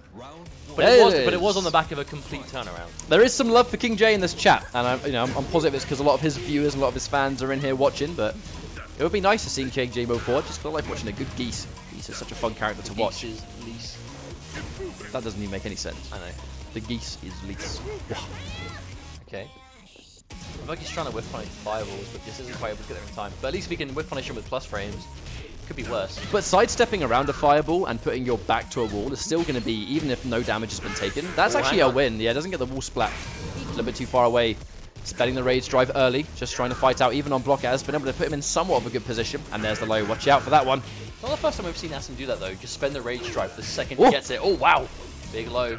On the block. And there it is! Down the sidestep this time. King J ready for it with the actual answer now. It's because the sidestep has been such a wonderful, consistent answer. I think King J, that's actually the thing about, right? Best of 5, this first to 3 situation, that final game both of these guys are getting, it's given Jay so much time to adapt, and he has just been relentless in this match. Goes in for a grab, eats a low for his troubles, and now he's in one. Yep. Parry. The second we're in 50-50 town, you got to make those hard reads. He gets the low parry, it's going to scale, but he's back to the mid screen. I mean, surely he's still going to take Assam. Oh, hang on a minute, the immediate. Chip? Oh, do you reckon he was banking on the chip, or do you reckon he was just expecting him to come in? I mean, he's in chip territory! Give me those feet. I want to grab your shoes off. One more round. Is this going to be a 3-0? Maybe. Uh-oh. Full combo. Bar, but he does have 2 rounds. That means Jay can afford to take a lot of risks if he wants to. Yeah, an immediate hop kick. Unfortunately, that string just ended just a little bit too late for King J to get the full follow-up. You know he was looking for it. Assam, by all means, could get this complete reverse 3-0 comeback. It happens in Tekken. Damage output is high. Call out from Assam. I feel like that took so long. Can't afford to give up this game. Blocking 3 50-50s in a row. Good call, and ooh. Can only guess for so long when you're 1 hit away from getting KO'd. Now, of course, we've still got King J on match point here. Assam forced to fight back 2 in a row, at least now, to move on. But there's a whiff punish. They get the first hit. No whiff punish attempt there from Jay. Minimal he still damage. has 1 bar to work with. Question is, can he get an opening to do something with it? Nice sidestep, only into a jab. Just poking him down. Doesn't commit to the full max. Just the extra hit. Assam walks right into it. Oh. Okay, now at this life, Assam must be so careful! And there's a whiff, but Jay isn't able to actually do anything with it. Has max mode popped. All going straight through the reversal, but actually isn't recovering in time to get a punish on it. Oh, there's the max mode! That's going to be the game over. King J is definitely going to win this game. Wow. 3-2. King J takes out Assam, and there's that final charge at the end. You want to use your tank, I'm going to use a taunt, mate. I mean, you know that King J is going to be happy with that result. Of course, it came down to the wire. It was a 3-2 result. Assam doing well, for sure, but King J moving on. And I think that's a result that he, and obviously any of you guys watching that might be King J fans in the chat, are going to be happy with. We'll be seeing him moving on to the semi-finals now. I think that's a great result for him, to be honest with you. It was super close. Assam gave us a good game, man. Like, thank you very much for taking part, and it's been good to have you in on this. But unfortunately, that's where his journey in this tournament is going to end. But we have our final match now of our first kind of line match as a top 8. And we're just going to consult the bracket just for sanity's sake. But it is 100% going to be Fuma versus KaneAndTrench. Now, this is definitely going to be a more of an up-and-coming player. Going off against KaneAndTrench. Of course, he's one of those players that his gamer tag is not his online name. So I know. I'm just trying to find it through the list. It's cute. It starts with cute, isn't it? It's Queen something. You'll see it. We're almost there. There we are. Queen Jack. There we go. Now, Fuma, for those that may be wondering who Fuma is, he's a Scottish player, does really well in the local scene, and has done pretty well in some of the recent tournaments. And he plays, a selection of characters. He has like a Noctis, he plays Jack as well. And we kind of wanted to have at least one player in this bracket that was what you would call an up-and-coming player that has an opportunity to be in a setting where you guys are all watching and here we are talking over their games and kind of just see how he plays. Putting him up against KaneAndTrench, who was or is, the very first UK champion of Tekken 7. Yoshimitsu, definitely the best Yoshimitsu in Europe without a shadow of a doubt. But I feel like even then, like the story of Kane is KaneAndTrench has really come into his element in Tekken 7. He was always a good player in Tekken, within the UK scene before with Tekken Tag 2, but was never really kind of at the top of loads of events. And then the UK Championship, he won like basically every qualifier event he attended, and then proceeded to win the UK Championship against Fergus in the grand final. So we know that KaneAndTrench went into the start of this game with a lot of momentum and the ability to obviously adapt to the game quickly. And as a Yoshimitsu player, Yoshimitsu as a character received a lot of changes going into Tekken 7. So we understand that obviously he's basically had to, I suppose, adjust to a lot of changes in his character. And now the game's been out for a year, he's still successful. So, there was a lot to be said early on of, well, is it people not being aware of new Yoshi, not knowing how to fight the character? Fast forward the clock's a year, he's still doing well. So clearly, he is just fundamentally gotten really, really good at Tekken going into 2018. There were definitely, questions asked at the beginning of Tekken 7 that was, is it just a lack of understanding of new Yoshimitsu? Because Yoshimitsu is one of the most upgraded characters in this game. Like, he was given a lot of different tools, and it took a while for players to understand and adapt to them. And once that happened, people were like, well, is this going to be the point? And clearly, that's just not been the case. And oh my god, look at that customization! My god, wow. The District G Yoshimitsu. I was going to say, that's definitely a District G Yoshimitsu. Complete with the green sword and the auras. That is sick. And there it is. And that combo right there, you have to go for some very specific combos. I know some of those are highly optimized anyway, but Jack has those odd legs. And Yoshimitsu can sometimes struggle to get BMBs. Right there, though, starting things off with the perfect. Ouch. Well, it's not a terrible way to start things off, and hopefully isn't shades of what to expect for the rest of the series. Still though, Fuma has the wall. Ah. That wall Jack damage. I mean, that is such... And the thing is, Jack, he's not really execution heavy. The exception being, like, the blue spark off the forward one and stuff like that. But for the most part, his combos are super simple. Now it's going to be a full combo again. KaneAndTrench, man, just so much damage on these conversions. And now he's going to get Oki. Gets his wrong on the machine gun low. And that's now going to be 1-1. Well, not a terrible way to turn things around after a perfect. Maybe Fumaken's going to be happy with that, but there is the immediate sidestep into more damage. The problem is, to evade that punish on the forward 4, he did actually kind of take damage to do it. Oh, there's the unblockable. Catching him with the cute stuff. Going for the full crouch down forward 4. With punish, of course. Oh, the trickiness he comes pressed through. buttons. Oh, the slide. There's Oh, the and there's takedown. the low. He could have the wall as well. Was that be enough damage to end? Not quite. Oh, but the tech trap. So I wasn't going to get enough damage with the combo, so he just wanted to go for the tech trap instead. We've seen Kane land that time and time again. Is it just me, or has his character model become even darker just It looks now? like it's gotten a lot darker in this round. I feel like I can't make him Oh, out. it's because the lighting on the stage has gone purple, see. Oh, yeah, if wow. he hits you with the tackle, he gets that guaranteed! Call out on the wake up! KaneAndTrench, one step ahead. That's one thing Kane is super good at doing. It's making amazing reads on how you're going to get up with punish. That down forward 2 on the back 2-2, and that's going to be a really quick game number 1 for KaneAndTrench. Well, we did expect him to be looking good, and I must say, it's gotten quite dark outside. It has gotten quite dark in here. Our lamp doesn't work, unfortunately. I will say, obviously, hardware-wise, this is a home broadcast. This is just a webcam we're going through. It's a very good webcam, I'll give it that. But the light source isn't quite there, so maybe in between. Just get the lamp and move it closer. Maybe we can. I think that might have to be the play. I shall do it momentarily. Of course, I want to say shout-outs to GT Omega guys in chat. Thank you for the chairs that we're sitting in currently. Oh yeah, we're literally sitting in these chairs that the GT Omega guys hooked us up with. That's great. Cheers, guys. Thank you very much. Thanks, guys. But anyway, back to the matter at hand. Kane looking good in 1-0. I feel like by how the chats went before this started in like our group chat, Fumakin definitely hasn't gone into this with a huge amount of confidence. I think Kane is definitely a favorite to win in the long run, but I feel like it depends on how he can adjust this. So I feel like after that first game being so one-sided, knowing what we saw in the chats going into it, I wonder if Fumakin is kind of even expecting to win. But I hope he is. I hope he really is bringing 150%. Well, Fumakin knows that he has his work cut out for him fighting against the likes of KaneAndTrench, and he knows he himself has a lot to learn as a player. But he's been doing really well recently, and it's like people have said in chat, considering he's not been playing the game as long as some other people, he's really good. And a testament to how you can get really good in Tekken 7. That's a consistent thing we're seeing with these players. Now here we go into our game number 2. I wonder if this is going to be... Yeah, he's still on the left, so I can change the number. I was deliberately not changing the number this time, just in case. Conserving, just making sure. I wonder if he's... like that art of Jack looks a lot like Josh Brolin. It does. You know what? That's an odd... A lot like Josh Brolin. That's an odd observation, but I will definitely accept it. I think he looks like Josh Brolin as well. Ain't nothing odd about that. That's clean. Now, the thing is, we do know that Fumaken plays Noctis, another one of the characters he's kind of known for. If it's a dominant 2-0, I wonder if he's just going to say screw it and just pick Noctis. I guess it depends on how much, because obviously, like, as soon as you go to a character, and like in this kind of setting, when you're 2 games down, then change, whoever you change to, like, you better be confident you can take 3 games with. Immediately low parrying that machine gun low, and we're going to get the 3 back ones just to guarantee our carry. And there it is. Ooh, the gun. Oh, wow. Immediately challenged. Tech trap as well. KaneAndTrench just doing what he does best.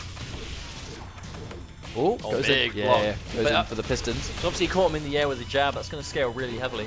So I wasn't able to get the life lead off it, unfortunately. So just to make Kane bleed a bit, but not enough to get the life lead. And Kane's fighting back, and the single hit to take the first round. Kane looking clean. Going into the second game also. A bit of a desperation move going in for the forward 1+2 from Fuma. Unfortunately, it is unsafe on block, and at that health, he was going to die going for it. But again, I feel like it's a big risk, big reward kind of play. Doesn't get the punish on the while rising 4. Oh, the sidestep, full combo. Big launch, but no, he drops it. Missing so much damage on the table.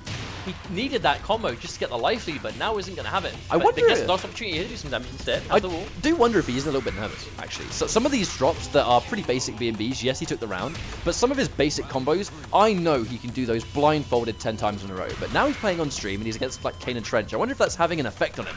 Pile driver though. But even if he's getting some execution errors to end up winning that round anyway, and wow. Oh, the big boy stuff. The 1 ton. Oh, and then there's another punish, but minimal risk when he has that much health. That's the thing. It was a big risk last time, not so much now. Watch out for the whiff punish. Tries to whiff punish with the 2 off Samurai stance. Okay. Walks straight into the sweep though. That's going to be a lot of damage potentially. Yep. And the carry. wall. Yep, exactly. Damage. Oh my god, that's good. And it gives him wonderful setup tech trap again. I feel like every single tech trap is connected so far. There's the back 2-2. I think he might have been trying to expect a challenge off those plus frames. You know, Jack going for a rager off plus frames is quite common. Oh, doesn't get the punish there. Normally that forward 4-2 leads into the forward 4. Here's a big launch for Fuma. That's practically a half, just over a half life lead. But this is oh my lord, if that's connecting. Oh, he's going to get the flash. Oh no! The second he saw the springboard, we all knew that was a flash. Alright, blocks the mid. Oh, and there's the rager. I didn't know he was seeing that one coming a mile away. Seeing that one coming a mile away, and KaneAndTrench is going to be taking that with ease. I feel like that was the ultimate round of...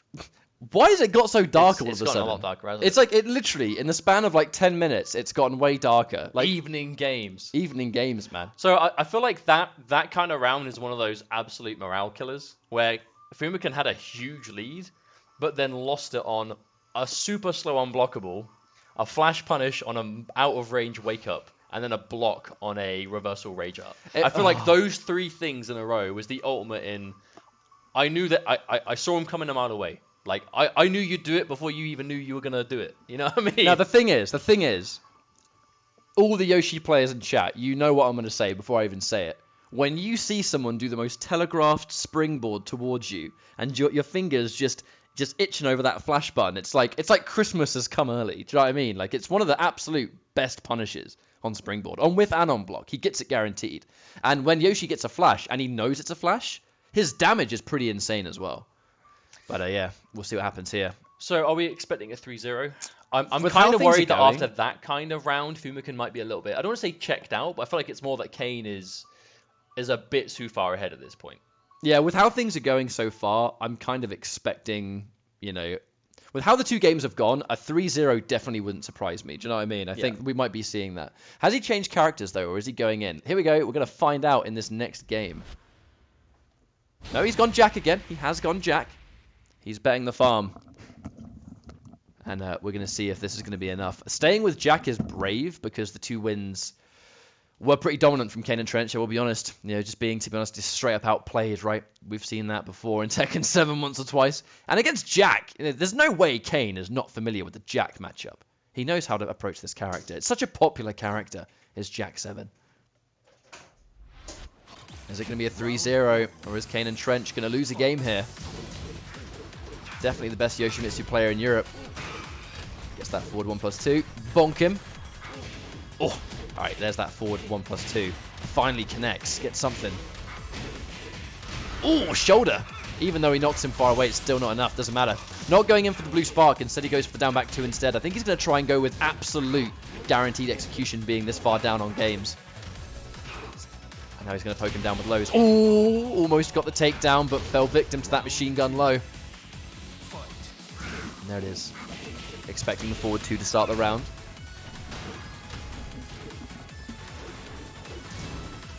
I think at the very least, the fact that he's been able to take the first round after such a deficit is a good start. To at least bring some of the momentum back. The question is, can he actually keep hold of it? That's the thing. And speaking of which, immediate flash to shut it down. We're going to get an ender here. Going in for swordless. Now he's going to get mixed up. Challenges it with a springboard. Just says no thank you to that. No punish. Oh, the crouch! Gets the duck. That is actually a really... I always find it interesting how, you know, the best Yoshimitsu players, they can really sort of fluctuate between the swordless stance and the regular. Ooh. I think he actually went for those evades because he's expecting something big in retaliation, but Fumaken, he's just challenging with some quick pokes. Well, I think that is a big way of how Kane likes to play, right? If he knows your characters have those big momentum swinging options, and he's going to understand when they're going to be coming. And I think Yoshi's character to really just slip out of the way of them. Yeah, so weird conversion right there. Just kind of caught on a diagonal. Down forward 2! Ooh, combo. It's not going to kill, but he's going to come down close. Actually surprised to see Fumaken still standing up, even though the tech trap has been such a constant option. Also, guys, sorry, I just realized the number. There we go. It is 2-0, in fact. Got there. Might be 3-0 in almost less too late. than a minute's time, depending on how this round goes. Did it with about 20 seconds to spare, maybe. Oh, the whiff punish. Debug is massively unsafe, both on whiff and block. And, oh my god, the wall But I feel carry. like to throw out a debug at that range is almost a bit of a Hail Mary. I wonder if Fumaken is just desperately trying to make anything stick at this point, but the big turnaround, KaneAndTrench. He's going for a go big or go home approach, and seeing as he's pretty much match point down, I don't blame him for doing that. But Yoshimitsu on rage, Kane can kill him. Debug, that was so unsafe. Live by the sword, die by the sword, and this time he lived. But for how long is it going to the final round? This could be the final round of the series, or the turnaround is another debug. Oh, but he blocks the second one. Fumaken really sticking to the style, and Kane forced to be on the defense constantly ready for it. What is this? Oh my god, that was so sick. That was stabbed the absolute hell out of it. That was one of the best Yoshimitsu combos I've ever seen. Goes in for the up forward 2. First time we've seen him. Oh no, but the springboard gets away from the down back 2. That was only a jab though. Didn't get the damage. You have to reset. Oh no, he might be dead. Oh, and the final option and the suicide. That was really good. That was a really, really impressive display from KaneAndTrench. Like, that combo at the end, I've actually never seen Yoshi go for that combo, but it's not like he was trolling either. Like, that was super legit, because as they stand up, you're in flee mode, which gives you a mix-up as they stand. I mean, he attempted a straight-up launch, and it was one of those big launches right near the wall. So I feel like it was an opportunity to, you know, turn. It was just a reset, right? It was I'm going to go for the situation where I'm right on you as you're getting up off the ground, and that's going to be it. But that does mean we're going through to our semi-finals as we're approaching money territory. Ooh, okay. We have Fergus versus Kang on the cards. For me, these matchups are very reminiscent, actually, of the UK Championship days. Like, I don't mean to just talk about it because it was what we were able to deliver to the UK. I feel like it's relevant to this, though. I think so, too, because, you know, the last time ESL UK had involvement with Tekken 7 was when we did. For those that just joined, and actually, while we get into our semi-finals, it's a good time for us to kind of remind you guys. You have to notify Kang because he's on the Discord. It's a good time to remind you guys kind of what you're watching and what we're all here for. This Invitational is the first time that Mustard and I have been able to do something for the UK Tekken scene since the UK Championship last year, where we toured the UK with a pre-release build of the game. You know, people were seeing the Bears for the first time properly. We saw Lee, obviously Violet was the extra skin in there too, and some extra characters. They were all playable. Now, it's been about a year, just over a year, since we were able to do anything. And, you know, ESL UK have very generously given us some prize money to do this online invitational with these players. And we tried to cover a bunch of different regions and different, not skill levels, but tournament results. And we're now down to our semi-finals. Fergus versus Kang. This is very much a UK Championship match. Well, that's the point, right? It's not we want to make sure we have, you know, a mixture of skill levels. We want to make sure that every player here is able to hold their own, and I feel like the proof is in who's been able to get forward, right? A lot of these sets have been super close. Those that haven't been, you know, it's not been complete blowouts time after time. And it's all about representation, right? Trying to make sure that as many of the scenes in the UK as we can, as obviously as much as you can physically get in an 8-man invitational, right? You know, there's only so many people you can have. But I'm really happy with the players that were able to get on board. I'm happy with how they've really turned up. And to be honest, I mean, shout outs to the UK Tekken community that have really pushed and gotten behind this. You know, we've gotten so many nice comments and messages about looking forward to watching this, you know, going to get behind XYZ, because it's all these scenes really enjoying what they're about to see and what we can provide. And now we are in semi-final territory. Winning here guarantees you money, but losing here means you have to play in the third place match, which obviously you're still going to have to work for it. This is a perfect time to remind you guys at home, if you're enjoying what you watch, please by all means share out the stream, tweet it, put it on Facebook, give it a retweet, whatever you want to do. We want to get as much eyes on possible at some of the best UK talent, you know, for Tekken 7. I'm actually really excited for this matchup. He's gone in for Jack. Now, people have been saying that Kang has been playing Jack. He's been refining this character. We saw him try Devil Jin a few months ago. Like, he is kind of trying to make sure he still has those top tiers on lockdown. Because he's known as a Bob player, but look at that, Jack. He still wants to win, right? I'd look at both of them. I would say Asuka is significantly worse dressed given this environment. And again, staying safe. We land those forward ones. Down back 2 just in case. Yes, Blue Spark is best, but it's execution heavy. Oh! No, so of course, seeing the Jack from Kang isn't a huge surprise. He did say he was thinking about bringing it out, and I feel like, especially in someone like Fergus, it's important to bring as strong as you can. You know, there's no getting around the fact Jack is an amazing character, and when you're a player like Kang that really understands this game, that's a dangerous combination. But I think also, oh my god, the 1+2! He's dead. He is actually dead. Oh my god. That is how quickly Asuka can steal the round. But the thing about learning Jack is, even though he's super good, this is a matchup Fergus knows. He's beat amazing Jack players in the past, so it's one of those things where Kang, he'd better make sure that his Jack is on the same level as the Jacks that Fergus has fought before. Well, it is first to 3, so he does have opportunity to really get used to it if he can, but that's even if he needs it, as he's already looking pretty confident. Obviously, he didn't win the first round, but he's still looking really comfortable in the situation. Definitely. But that said, Asuka's damage is so high, she in some ways can be a real round stealer style character. Especially if she's got access to rage, which she will after this combo, so I don't think this is going to kill. But obviously Fergus is going to have rage now. He's dead. Around. Wait, it is? Wow! Oh yeah, it is. That shoulder does so much damage. Well, I didn't think he had the range, but I think the longer the combo went on, the closer he seemed to get to the Jack's wall. one of those characters that, depending on how, like, you know, either small they are or how close you are, you don't really need to change your wall ender. And the wall ender you always go for does so much damage. Oh, hang on. Gets the repositioning. Oh, and there's a point blank debug. Wow. God, not afraid. Not afraid, and that was such a good turnaround now. And Kang up on rounds. One more, and he'll take this first game. Oh, right. Big launch again for Kang. Whip punish, but misses the combo. That's unfortunate. Watching out for those back 3s. Fergus, it's very... Where's his health gone? Where is his health gone? Speaking of which, he's going to steal it away, catches a big launch. I mean, it was there, drops but now it isn't. Punish. Oh, this is dangerous territory. He'll take that grab because it's not going to kill, but now he's in a bad spot. Oh, and the 50-50 middle low. One hit away. That's one of those situations that Jack really thrives, though. You know, he's got so many kind of safe pokes that, you know, some of them low, some of them mids, that when you're in that kind of like 1 or 2 hit away from death territory, he can really harass you with them. And because of the nature of Jack, he can do so from a lot further range than a number of characters. And I think that really works well for him. And Kang, looking good. You said before about, you know, making sure that Kang's Jack is up to the same standard as the level of Jacks that Fergus is basically has fought consistently competitively, and I think Kang is doing a good job of showing that it's worthy at the moment, and he's gone up 1-0. It was important to make sure he could display that. Winning the first game, I think, is a big deal for Kang, to be honest. For that reason, if he's now able to say to Fergus, hey, look, I am on that level with Jack, and you've got to respect it and be worried about it, I wonder if Fergus is going to approach the next few games with either a little bit more respect or just a little bit more carefully. Now he kind of knows the kind of Jack he's up against. Well, it's like I've said before, and I feel like that really will be like a consistent point for the rest of the show, is because it is first to 3. I mean, yes, it's single elimination, so you're not going to have the luxury of once you've lost, you've got another chance. But the fact that it is first to 3 as opposed to first to 2, like these guys are used to playing in, you do get that extra game. You know, I think you have to be good at adapting in a game that's first to 2 anyway as a standard. So when you're used to playing in first to 2 and then randomly you have an extra game to work with, it does give you a lot more breathing room than you'll be used to. So hopefully Fergus can put it to good use, because I think we even saw that before with King J. You know, the fact that it was, of course, you know, first to 3 meant that we saw a lot more of a back and forth between Assam and King J. And I wonder if we'll see the same thing here, but it all depends on what happens in the second game. We're moments away from finding out. Very similar kind of stage.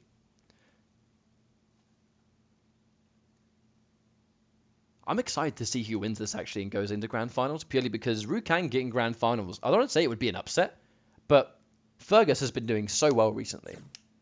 Well, I feel like the obvious one was, probably Fergus going to be in the finals, but then it was going to be a toss-up between, Assam and perhaps KaneAndTrench. But even then, like, we're already seeing those results can't be what we were expecting. So I like how we're already seeing, an element of unpredictability here. I think that extra game is actually giving players a lot of time to kind of calculate, well, hang on, what is the right decision? There's a crumple. Oh, that does so much. And he's going to get That's going to hurt.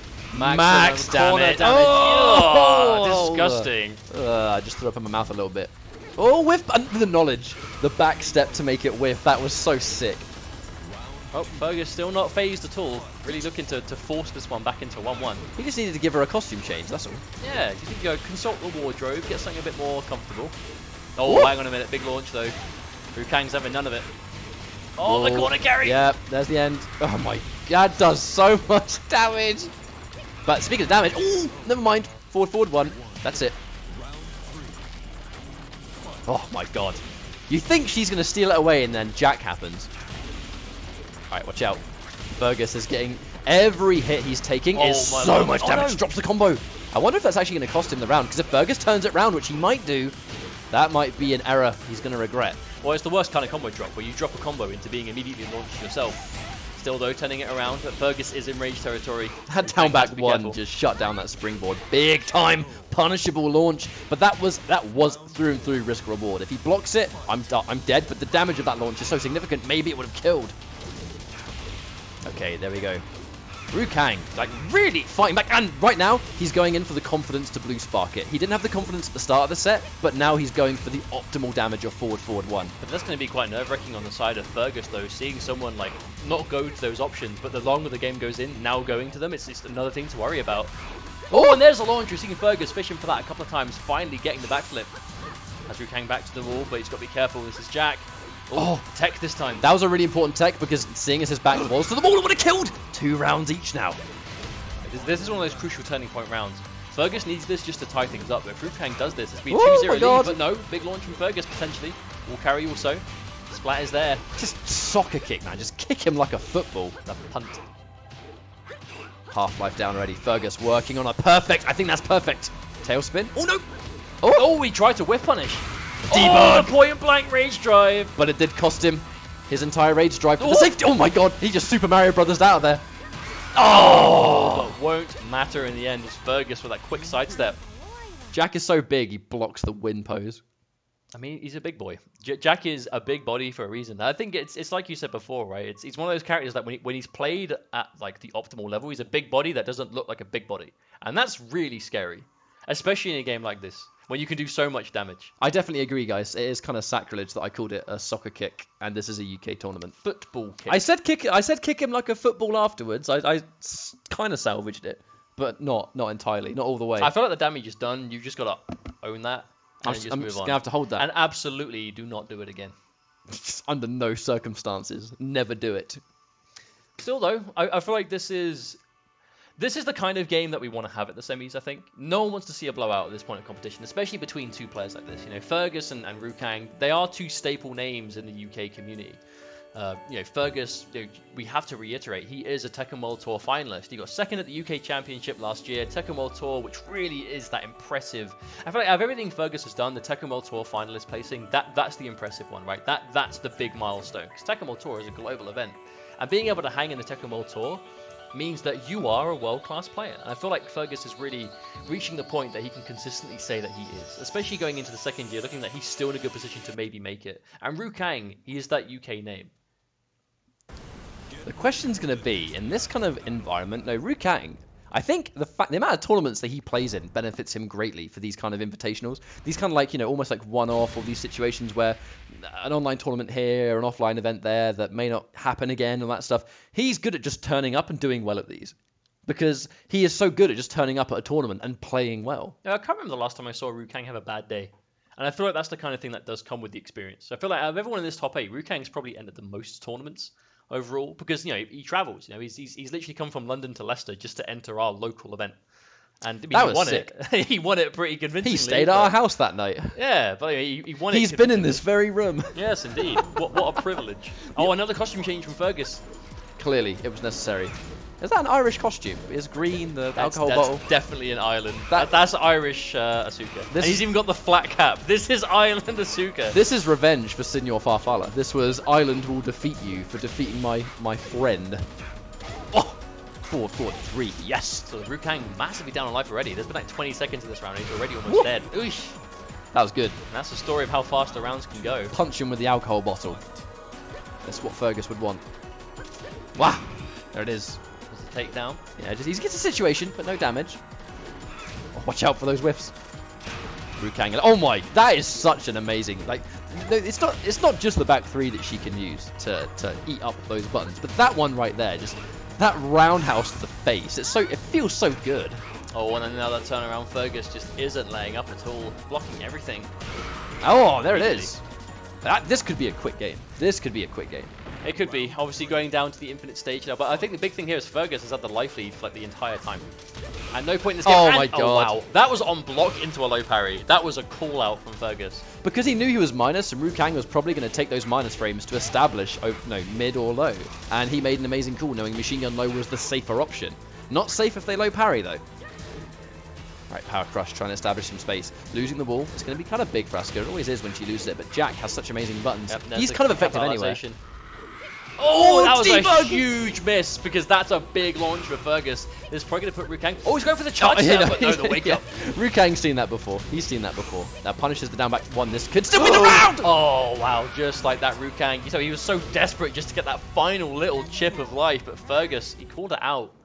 A retreating launcher, and here we go, 2-1. A very one-sided game. One of the big things Fergus was doing in that game, though, was putting himself minus enough that the down back one is a really attractive option to do in return. And then he basically chewed it up. He knew both those times that Rukang was going to go for the down back one. So first of all, he crushed it. First of all, he low parried it, and then the second time he crushed it. That was just sick. I like that. That's why Fergus is so good. Do we expect him to go to Bob, or do you reckon he's going to ride out the series with Jack? I don't know. If he's down on games, I think he might understand. Because he's not playing bad with Jack. But I feel like in that game in particular, his Jack has been figured out to the point where, off Fergus's negative options, he now knows what Rukang is likely to do. So Rukang's going to have to adapt fast if he's actually going to take this game with Jack. I wonder if he's going to switch. Well, his icon's changed to Bob in the lobby, so I wonder if that's kind of given it away. Maybe, actually. We don't get to see the character select, do we, in lobbies? Well, still, though, this is going to be good for Fergus, looking one game away from making grand finals to what I think is not a huge surprise, but at the same time, seeing that Rukang's Jack was to do so well, now Rukang's seemingly made the change to Bob. Kind of expecting the more traditional classic Rukang, but of course Bob's not quite as strong of a character as Jack, but I feel like he's more comfortable with Bob. Here's what I want to know. Has Fergus gone with Irish Asuka again?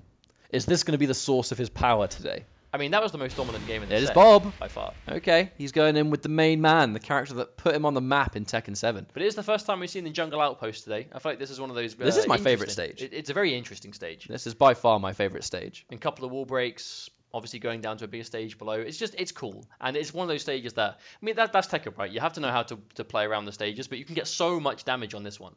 For me, this is my favourite stage because of the music and the fact that it has my favourite combo videos. I feel like the music is everyone's reason for having a favourite stage. I think that it really is. And still slightly Irish. Actually incredibly Irish. But we've gone back to the my god. Bob. Whatever the hell this is from Rukang. I don't even think that's Bob. Oh, no whiff punish. He's rocking those hot leathers. Actually, he's got a different shirt. He had a jacket last time, I'm pretty sure. No, it's definitely the same shirt. Look at the stretched tiger face. To be fair, the stretched tiger face is the giveaway. Oh, get back down. Still though, Fergus, he's one game away from winning minimum £75. Oh! Of course, it's the 175 that everyone's going to be wanting today. But still, 75 quid for a couple of hours Tekken ain't bad.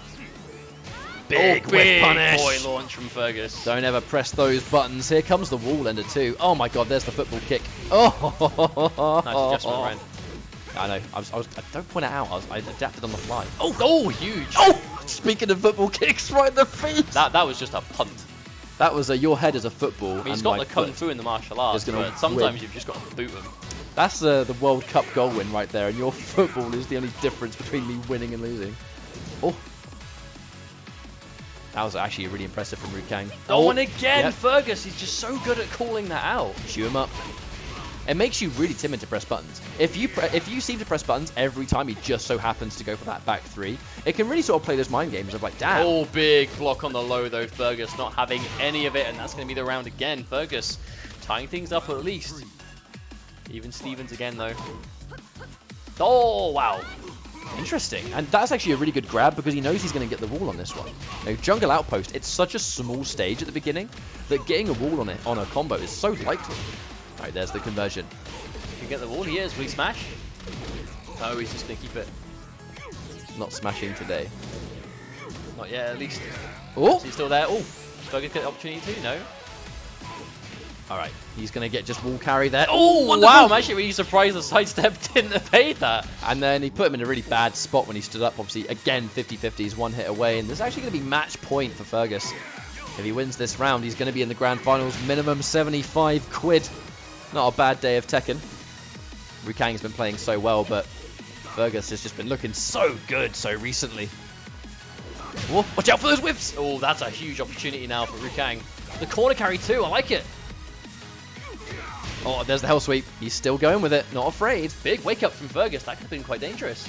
But again, it's big reads. It's reads to make. When Rukang lands a hell sweep, he's so eager to press the advantage afterwards. You know, and Fergus kind of sniffed it out. Plus on frames. Oh, respect. Oh, but he can only respect for so long. He's launched, and that's the game over. Fergus defeats Rukang, and now Fergus waits in grand finals. So there's a good turnaround for Fergus for sure. That means he's guaranteed at least 2nd place today, which is of course 2nd place getting £75 today, but it's 1st place getting 175. That's going to be what he's going to be after for sure. But Rukang, commiserations, is obviously going to be out of the bracket for now, but that's not the last time we'll see him today. As of course is the way with single elimination brackets, we do have a 3rd place playoff match to do to decide who gets the 3rd place change, which is going to be £50. Of course, that's the furthest he can get, but he is 1 game away from being able to at least walk away with something, and it's not empty-handed, but he will be facing the loser of our next match, which is going to be King J versus KaneAndTrench. Now, I think out of the frying pan into the fire is a bit appropriate for what we're potentially about to see. King J, this is actually a really hard path for him. So obviously he had to just conquer Assam, which in itself is a great win. I know online is different to offline in Tekken 7, but basically, the fact that he was able to defeat Assam in a tournament setting in itself is just really impressive. But doing that, he has now earned himself the right to face KaneAndTrench, which is, if he gets grand finals off this, that's just going to be like, my word, god damn, this guy's a beast today. I mean, I feel like we have to talk about, though, like, King J, of course, did defeat KaneAndTrench in the Royal Rumble down in London. So he has bested him in a competitive environment before. Now, there's a different circumstance, obviously Royal Rumble being best of 1 game, but it was a game nonetheless. And a best of 5, there's lots of room for adaptation. But King J's been playing this game so much from a content standpoint and going to tournaments when he can. He went to EVO Japan. He went to EVO 2018. He's been going to European events. He did totally fine at versus fighting. Like, King J, look, there's normally a thing, right, when you become a content creator, you're washed up and you're a content creator now. That's yeah, we kind of know a thing or two about that. Speaking from experience, right? When you become a content creator, sometimes your competitive ability kind of drops because your priority is not grinding one matchup for hours on end so you can learn it, because that's not fun to watch. When you're streaming and when you're making content, you entertain the people. That's how people love you. However, King J has not dropped off in skill at all. And considering even today, he's gotten semi-finals by defeating Assam. I feel like if he can beat Assam, he could definitely beat KaneAndTrench. Especially with the form he's on today, and I mean, Geese doesn't do terrible against Yoshimitsu, I'm pretty sure. And even then, like, King J, you know he's going to be happy with his victory against Assam, but not content. You know, he's going to want to move on. Obviously, shouts to anyone watching in the chat that might be King J fans who have been here supporting him tonight. But of course, shouts to all of you watching at home for now. Of course, this is the first of this kind of event that we've done. So thank you very much for tuning in and supporting. Hopefully you're enjoying the show, and hopefully you enjoy the matches we have left to come as we go into semi-finals. KaneAndTrench versus King J, the London showdown. It is going to be Yoshimitsu versus Geese. Already we've seen KaneAndTrench do do well this point, defeating Fumakin in a 3-0 fashion, and King J taking out Assam 3-2 in the first round to get here. So I'm excited to see what's going to happen here. I don't think it's going to be easy for KaneAndTrench. I actually think King J could put up a good fight here, considering he has already defeated Assam in this tournament. So you know he's got what it takes to do well here today. I want to know what you guys think of this cup. I've personally had a blast doing this. It's been so long since we've done a home broadcast. It felt damn good to do it again, but what must have felt good is how to start a round off with a low parry. That's an immediate read, and KaneAndTrench making the big plays immediately. It's also a big message to send, right? To go for a low parry so quick is a call out of, you're playing Geese, I know what you're doing, I've seen that one before. And to have it success as well, like it wasn't just an attempt, it followed through. The King J now in rage, we've seen this can be dangerous. But that Yoshi evade, we've already seen it do wonderful things against Geese's, pretty much that amazing mid he's been using the entire time. Like, I wonder if we're going to see more of that. You know, Kane takes a risk, it does do damage to him, but if he gets a punish, his damage taken versus damage he dishes out is always going to be in his favor. All respect. So much respect. Kane literally hasn't pressed a button for like 10 seconds. He was... Oh, the moment he does, King J makes him pay. And that rage art is not necessary, by the way. But that was such a weird, like, Mexican standoff situation. That was just a way to finish the round in style. I feel like KaneAndTrench was really reserved there, just desperate to not stick out anything and keep that lead. But the moment he pressed something, it was a punish. King J just got over completely. Okay, here we go. We're going to get a wall under here. Oh, yeesh, that's damage. So good. And he gets a wonderful read on Oki, actually. Kind of interesting seeing KaneAndTrench wake up with the Indian stance. You don't really see him go for that very often.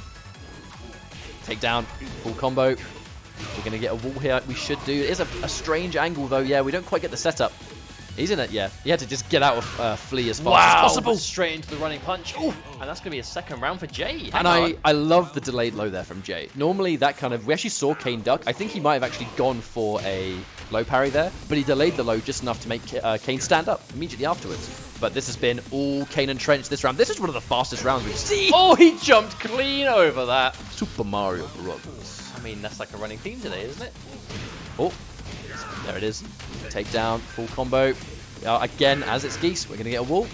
But Jay has 2 bars. He's approaching a lot of meter here. That's a lot of plus frames. It's a lot of plus frames or just damage to work with. I think he might have tried to duck the second hit, that back 2-2, but fumbled it. All right, plus frames. Oh, doesn't expect Kane to get hit by that second hit.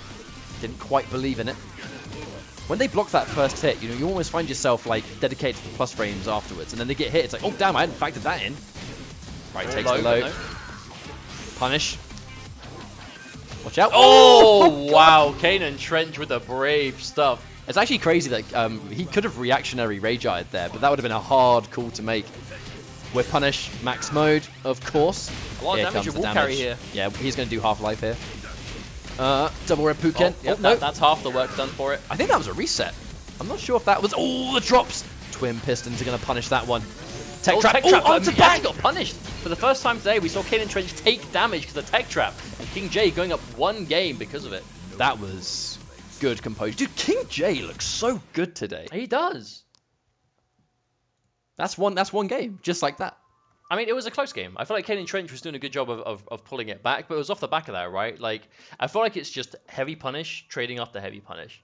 You know, we saw Kane do the same thing, blocking that big low, punishing for it. King J effectively doing the same thing. It's just big call-outs, and it's a sign of 2 guys that really know the matchup. I feel like King J, the best thing he ever did in this game was just pick up Geese. Not even because Gigas is not as good of a character as Geese, but the fact that I feel like Geese fits King J better.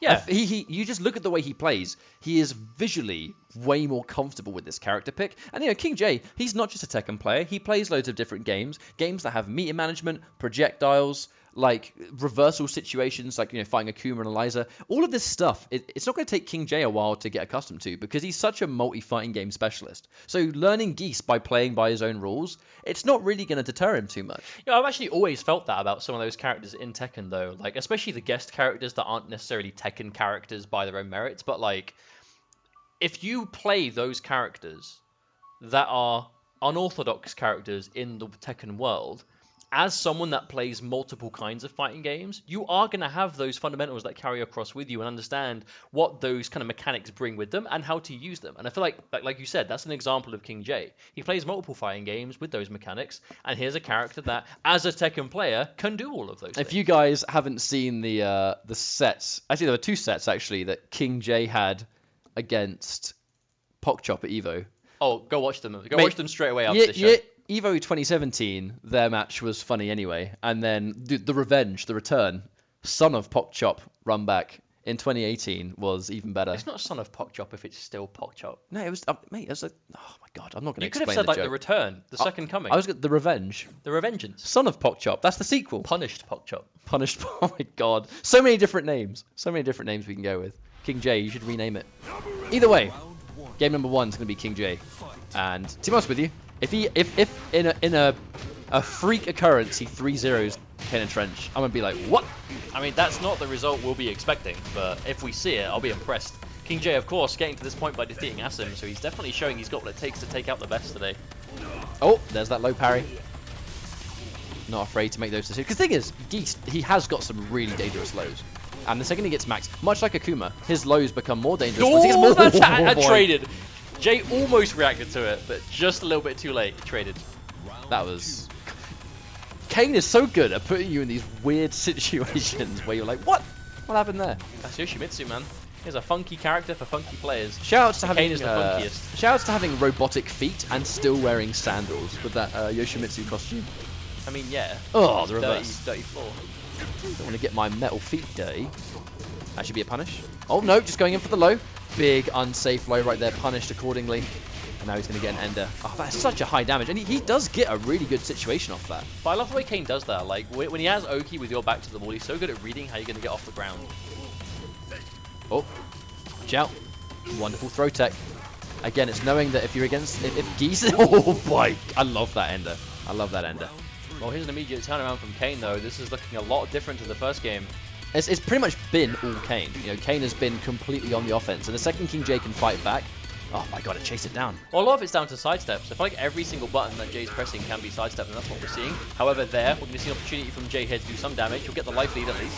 Ooh, we want loads of damage. He's going to get the wall, not quite the wall splat. You can actually finish that. It's a really weird optimized combo. It's hard to do, but my God, it hurts. I mean, Jay's definitely playing for the comeback here. Spending all those resources there, realizing that if he wins this round, he's got so much opportunity to build it back. But the damage off that... chopped over the rage drive! You beast. You madman. Joe needs one hit, though, but Kane... I can't believe count him out. Oh my God. Watch out. Oh, the toe kick. Oh, very surprised that Kane didn't see that one coming, considering. I think he just had to go all in, right? He was making that comeback happen. Oh, getting hit by the last hit of the down 2-1-2. That's actually about the third time Jay's been hit by that. I think he's consistently trying to interrupt it. Or he's calling out that Kane might not finish the string, maybe. And now he's being as safe as possible. Tries to take the minus frames into a grab, but Kane wise to it. Not for this one, though. With 2 bars of max mode. Don't count out Geese with any amount of health if he's got 2 bars. Alright, he gets that kind of launch. Will he spend them? No, he's not. He's holding on to them. He can kill with the bar now. Oh my God, he charges with it. Big bet on the low. Retreats. Oh, he tries to punish. He's dead. Kane. I feel like Kane, I feel like what Kane did there should have worked. He just wasn't in range because it was such a deliberate chase down. That was either frames off or just at the wrong range. Unfortunately, he's going to lose half life just like that because of max mode. Oh my God, catch it again. That's not the first time he hasn't ended it in the Rapuken. I actually do wonder if that is a reset attempt. Hang on a minute, King J, is this going to do enough damage? Not quite. Not quite the wall. This is this. Oh, the jump back. That jump back is so good. KaneAndTrench saying I can do that too. All rage drive plus frames, respected by King J. KaneAndTrench was no longer in range to enforce them, and the anti-air jab out of the air. King J, 2-0 lead over KaneAndTrench. Okay, and that was 3 straight rounds too. He was 2 rounds down, if it being like a lightning fast game, and he just, in the blink of an eye, turns around. Dude, the composure of King J's Geese. How many times do we see that happen? I mean, it was a tough call to ask. Whenever you're 2 rounds down, having to win 3 in a row is always a bit tough. That anti-air jab was sick. That was a 2D anti-air jab. That was a 2D anti-air. That was another Elm jab. That was indeed. Sick stuff. Only because it actually led into a combo, right? That's what I mean. Yeah, exactly. It wasn't just a jab by itself. An anti-air jab leading into a combo that's our bread and butter. That does mean Jay is 1 game away from 3-0ing KaneAndTrench maybe on the back of this. I've got to be honest, I wasn't expecting that. I'm going to have to quickly swap the names because they've switched sides. But if this is actually... I don't actually know I'm on the same side. Never mind. Forget I said anything. Player 2 number... A 3-0, I think kind of what you were saying. A 3-0 would be a pretty ridiculous result for King J here. Again, he had to get through Assam to be here. Indeed. So if he can take out Assam and then KaneAndTrench immediately... I mean, Fergus is next. So I feel like it's still going from tough one to tough one to tough one. But what a path. Imagine if he's able to win the whole thing on the back of that path. Abok says, hey, weren't you just commentating at QuakeCon? Yes, I was. I've commentated. And before QuakeCon, we had just got back from EVO 2018. That was quite a... QuakeCon, Tekken 7 Summer Skirmish, 3 massive events back to back. All 3 of them definitely the same scale. The cream of the crop right here in our living room. Of course, though, but I'm actually really happy to see just how the players have really shown up today. Of course, £300 prize money is not chump change. For a UK online tournament? Yeah, for a UK online invitational. Like, the UK is no slouch in Tekken, and I feel like they've done a really good job of showing that as a community over the last year, since Tekken 7 came out to now, and to see this kind of gameplay, right? King J 2-0 up on KaneAndTrench, who is one of the best players in the UK. This is the kind of match we wanted to see here today, and that's what we've been provided. There's obviously still scope for KaneAndTrench to bring this back. We must never count them out. Well, I believe KaneAndTrench actually himself is currently playing from the Heart of Gaming in London, which I believe is where a lot of the London scene now play. You know, it's quite a common place for them to take part in practice. Obviously, shouts to East London Fighters as well. That sort of, real premium London scene that we have at the moment. And Kane, quite a regular attendee there, I hear. I've not been there myself, but I'd love to check it out. Well, that's going to be a turnaround. He's dead. Trap going to work. Easy round for KaneAndTrench. We saw this before, but it was turned around by Jay when he had some bars to work with, but... I feel like Kane is doing a good job of stabilizing this somewhat. Now Jay, he really isn't into trying to punish some of these things. He wants to take the minus frames and get those big buttons instead. But this is a great turnaround from Kane, knowing that King J, a lot of the buttons he's trying to press are significantly slower than some other options. And there's the wall splat, going to get the kill. One more hit's going to do it. We could see a comeback again. It's Geese. It's Geese with Rage and basically 2 bars of max. There it is. There's that second button. He could kill. Oh, missed the extension. One big significant play here from King J. Oh, watch out for the down forward 1. Okay, so here's a mirror situation of what we saw in the last game. King J down 2 rounds but has 2 bars to work with. There it is. Half-life. You get tagged by that string with Max on this stage, you are losing half of your life. Guaranteed. There it is. He doesn't drop it, which he's not going to. 50% of the work done already. Did he come through? Yep, punish on the back 2-2. Take the damage for what it is, guaranteed. Watch out for the jump back. Oh, that's untechable. Yep, the second you get hit by the takedown, that is guaranteed. On the end! Oh no! Not again! Uh-oh. Full combo. Oh, I actually love that. Kane realizing he was at a bit of a wonky angle to get the combo, so turning it into a reset instead. All unblockable. Kane doesn't want to press the button. Not Kane, sorry, King J. Pressing a button there runs the risk of... I think actually he's respecting things like Flash in these situations. He's really worried about the parry. Well, this life, the Flash will actually result in death, probably, but... He's dead. Not this time, that's going to be the round for King J. Okay, so we're going to see shades of last game. As King J only needing to spend 1 of his bars to bring that back. KaneAndTrench trying to go for something really cute. Trying to take a jab, punish on the mid, but can't quite get it. He's got to really watch out, because Kane... Oh, hang on. Kane loves putting himself minus and then doing that quick evade. It works out so well, but there's the damage. Oh my god. Big low, unsafe. There's the pistons. That is... I love that clean combo as well. We kind of go for like the delayed 2 after the first 2 on that Dragonfly. Super sick. Oh, when he's point blank, but not enough damage to finish off. Is Kane going to get this game? Has to watch out. Oh, that call out.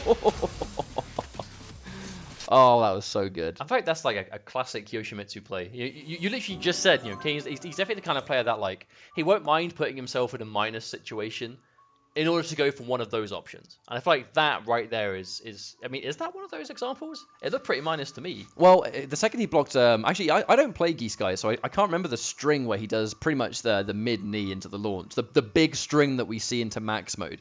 That one is such a wonderful string because it's super plus on block when you go into max. The thing is, if Kane parries the first hit and disappears, he's completely, essentially denying the chance for the plus frames to take place on block. Because you block the first hit and parry the second, this second hit doesn't come out, so max mode doesn't activate. It's a really good idea.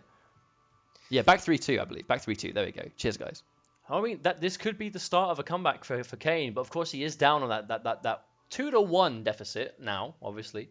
But the advantage is still very much in Jay's court. I feel like that game wasn't a complete... King Jay in the chat. You guys won't be able to see it on the camera at all, but that was the most amazing. That was, I'm down, or am I? I see you, King Jay. I see you, Jay. I see you. But it does mean that King Jay still obviously has the safety net. He is 2-1 up now. Kane obviously getting a game on the board is important as he's now started the road of this comeback. But only needing one game for King Jay means he still has a lot of breathing room. And especially in this kind of single elimination format, it's so important to have that kind of like safety net behind you. Because you only have so much safety in single elim. So you've got to take your advantages where you can. It's a mixture, isn't it? It's the fact that single elim best of 5 means, obviously, it being single elimination means you only get one shot against an opponent, but you do have the extra breathing space of that extra game. And I feel like, I wonder if that extra game is going to give KaneAndTrench kind of like the opening he needs to make the adaptation. Because when you get put 2 games down, you have no choice but to win 3 games in a row. It becomes a big mountain to climb, but KaneAndTrench is no stranger to big comebacks. He's done it so many times in Tekken World Tour last year, Tekken World Tour this year, and it's the snowball effect that Yoshimitsu can have on you, I think. I also feel like Yoshimitsu is a good character for a player like that to be able to make a comeback with, though, right? Because I feel like there's so much adapting to the adaptation. For sure. Because then the ball gets put in your court. When the game doesn't go in your favor, what do you do next? And King Jay, he's been there before. Right now, trying to stay safe. You kind of have to stay safe with Geese until you build that max. You know, a meter building few rounds is the objective, and that's why we saw a lot of comebacks made by Jay, because he would use the meter he'd built in previous rounds that he had lost to then win the next round. It's a wonderful catch there on the takedown, knowing that he's going to sit there and respect, and there goes the full crouch down forward 1. Well, in these last 2 games, that is exactly what we've seen. There it is again. In the rounds that Jay has had no bar to work with, you know, Kane has been able to take the rounds on the back of it. So, you know, we can clearly see how much more dangerous the character becomes when he has the resources. Oh, the read! The read! Damage! He can now kill. If he gets a hit here into max, he's dead. Oh! Oh, he's dead. Oh, hang on a minute. Wow, and a turnaround. Jay, secondly built a bar, is able to use it and gets the first round here. That was so clean from King Jay. I love it. It's the second he gets max. The matchup evolves. One of those characters that watching his meter, you've got to do it. There we go. Pressing the buttons. Oh, there it is. Instant tailspin. Here, running straight into it there is King Jay. Here's a setup again. We've seen Kane do this a few, but a wake attack. It's very brave to springboard Yoshimitsu. That flash is guaranteed, and it gives him some insanely disgusting damage. Now, oh my god, the dance. That mid-screen dance. Oh, the sidestep again. Tried to go for something, but not too much damage. Yeah, down forward, the down forward 2 for Yoshi doesn't always launch. Now they're both enraged. They have to watch out. When what? Weekends, watch out. He just needs to build a speck more meter for that 1 bar. Oh my lord. There it is. He's in a crouch. No, he gets hit by the down forward 1-2. I thought for sure he was going to get underneath. Oh, I thought he was going to go underneath it as well. But to be fair, the 2 on that down forward 1-2 is really fast. So Jay still holding on to that 1 bar. Kane winning that kind of trade-off. That's such a good poke from Geese. It's so fast. Doesn't want to whip on. Oh, watch out. Oh, big low. Yep, takedown. Full combo. Full situation. Good block. We're seeing Jay go for that just a couple of times, just to really check him. He's making some good calls. I went to local. And there's the hang combo. on a minute. Yeah, he's not going to get the full kill because he couldn't get like the rep. The power crush. I know you're going to press buttons. Waiting until he had the wall first. What a choice. But this is match point now for King Jay. He's 1 round away, but Kane not going down just yet. He gets a big grab into more damage, but the tech from King Jay. Super good tech. Would have avoided the guaranteed damage on that stab.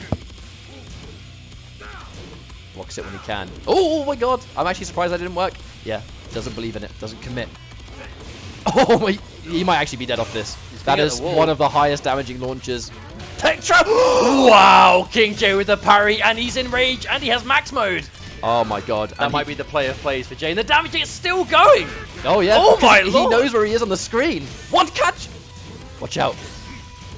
Oh, he bets it! He bets everything on like 4 lows back to back. All of that off of a parry on the tech trap. That would have been the absolute amazing turnaround point for King Jay, but KaneAndTrench managing to hold on. Absolute turning point of a round. If Jay wins this, he wins the set. eliminates King J and moves on to eliminates Kane, I should say, moving on to Grand Finals. But KaneAndTrench needs this just to tie things up 2-2. You'd say it was brave going for 4 lows in a row, but, you know, do you expect 4 lows? Crushes the low. Forward, forward, forward is going to be a full combo. Look at the setup. Rolls round, tries to go for a flash, would have won the game. The tech, crucial tech on the rainbow drop. Whiff punish. Big whiff punish. Has he got enough damage for this? I think he's dead. I think he's dead.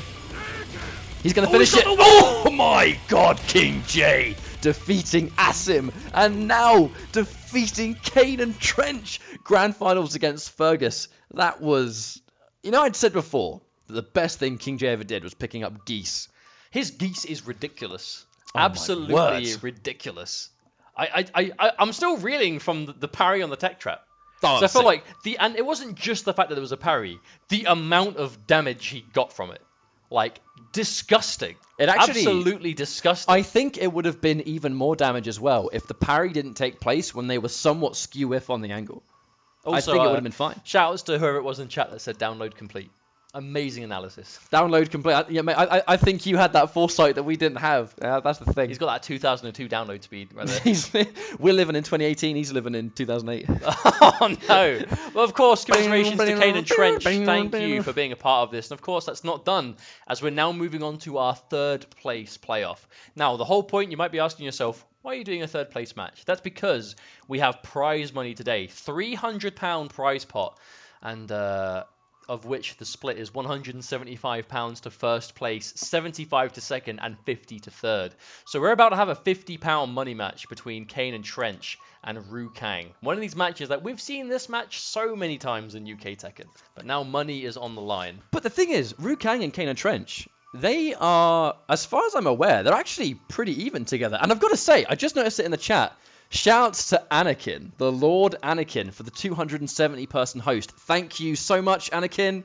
On a personal note, we're actually a big fan, and we watch you regularly. Never had the chance to say hi at an event just yet, but if we're ever at the same place, we'll make sure to say hi. Thank you very much for generosity. Thank you very much for the host, man. We massively appreciate it. And shout outs to anyone who's been sticking around for this.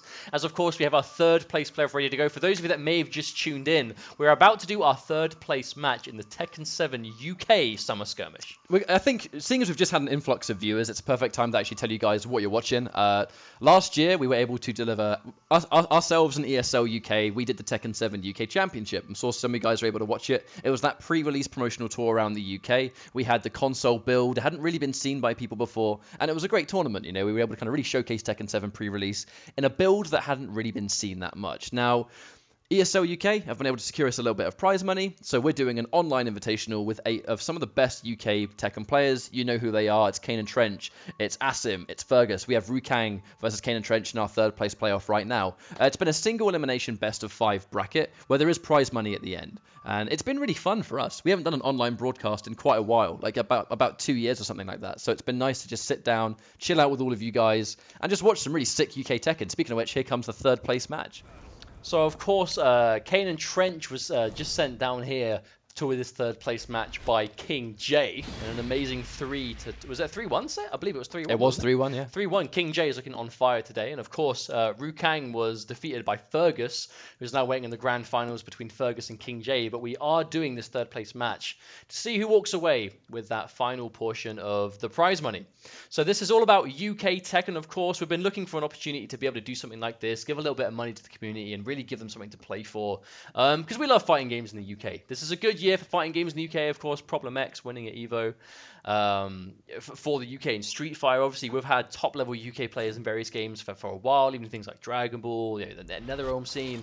And now the Tekken, especially Tekken. Tekken has had some amazing players in the UK for a while, and it's good to give them just any opportunity to really showcase what they can do. And what is this Jack costume? Rukang has the just really weird customizations. By the way, real quick, thank you very much, Xerox, for the 2-month resub. Welcome back, mate. Enjoy watching your Dragon Ball gameplay as always, but hopefully you're enjoying the Tekken 7 UK Skirmish. But speaking of which, this matchup, worth mentioning that they do actually kind of go back and forth. I don't know if I've actually ran this matchup very much. They would very regularly go Yoshimitsu Bob. And oh my god, wow. What it chewed up the springboard. And he's dead. Wow. He's dead. Going for that kind of slow unblockable as like an Oki option, that's such a cool out. Especially early on. I feel like Kane is never afraid to do those big reads, especially early on in the set. It really sets that precedent that it's the kind of thing you have to watch out for. You know, you have to expect the absolute wackiness of Yoshimitsu when you fight KaneAndTrench. I think Rukang goes in for the blue spark when he's feeling himself. Because again, he went for the forward one, did the down back 2 instead. I think it's because he just, at the start of the set, if he's feeling not warmed up, he's not going to trust his execution. Waits for the flash, can't quite get the punish, gets only a machine gun low, not enough to win the round. And KaneAndTrench, he's made plenty of comebacks before. Rukang attempted to whiff punish on the grab, didn't quite get it, but doesn't matter. He's going to get that jump in just to finish off the last little bit of life. We're tying up 1 round apiece. This is kind of what I'm expecting for the majority of this, to be honest. I'm really expecting kind of just trading rounds back and forth. How many times these guys have played in a competitive environment? I'd expect nothing less. There's that long old splat. Oh, nice punish. Twin pistons, and there's the optimization. Goes for the 3-2s. Oh, we've seen this a lot from Kane today. He really is favouring that exact kind of ender because it gets him so close, point blank, as you get off the ground. Rukang tries to punish down forward 1-2, but he's just not quick enough. Gets hit by the follow-up. Safe debug. Excellent damage by itself as well. I really think Jack has one of the strongest rage drivers. It turns debug into such a dangerous option, but not when it's used by itself. I feel like Rukang really does rely heavily on those kind of like big, unsafe single hits by themselves. You know, whether it's Bob, whether it's Jack, whoever he's playing, he'll almost like use his willingness to go for them over and over and over again against you. It really enforces the guessing game. There's the duck, but again, gets hit by the rest. He's trying so many times to, while rising, punish that down forward 1-2, and he can't do it. So the Rukang's running out of space to move around. He's battered too much yet. I wonder if he's focused. I wonder if he's so focused on the down forward 1-2 that he's kind of missing other things. He didn't crouch the second hit back 2-2 either. Finally gets a launch, nice down forward 2, but drops the combo. Uh-oh. Oh, there it is. Safety bug again, trading another round, and it's back to what we said before. 2 for 2 now. Hard to believe this is just match 1, considering. It does look like Season 2, Heihachi. You are 100% correct. What, even the wings? Yeah. Didn't you know? It's in the patch notes. He has a sword into the heavens, although that's it, Rukang, but there's the crouch and the punish. Rukang with the knowledge. It has taken Rukang 5 rounds to finally get it, but when he did, look at how... Oh, big risk for KaneAndTrench to do damage to himself. Oh no! Even big risk for the low, but not huge punish from Rukang. I think he could have died there. I think he could have got the while rising launch. Power Crush should do it. Punishes it again. Wait, did he just Power Crush through the Rage Drive? I think he did. Wow. And actually... But that means he hasn't got the damage to extend here. Watch out. I'd say watch out. Oh my god. Boy. That was sick. How did he survive that round? How did Kane actually win that round after having his Rage Drive armored through? Deary me. I mean, that's the perfect kind of game one, though. That's exactly what we're expecting. Of course, shout out to those of you in chat I see saying hello, welcome to the stream. Thanks for joining us tonight on this glorious evening of some UK online Tekken. We do have some of the best UK players for Tekken ready to go tonight. We've had KaneAndTrench. Of course, KaneAndTrench, Rukang, some of these famous household names within the UK community, really bringing their A game and now playing for money as we are officially in cash territory. The winner of this set is going to be going home with £50 or staying home. What do you say of an online tournament? Remaining at home, but being £50 richer. Yeah, I think that works. It's not quite as catchy as I'd like, but it will do. And of course, the loser will be staying home with nothing. 1-0 lead now, which is exactly what we're kind of... Oh, well, I suppose expecting at this point, considering how close the matches have been. The question is, are we going to proceed to see these rounds traded? Or are we going to see him start to run away with it?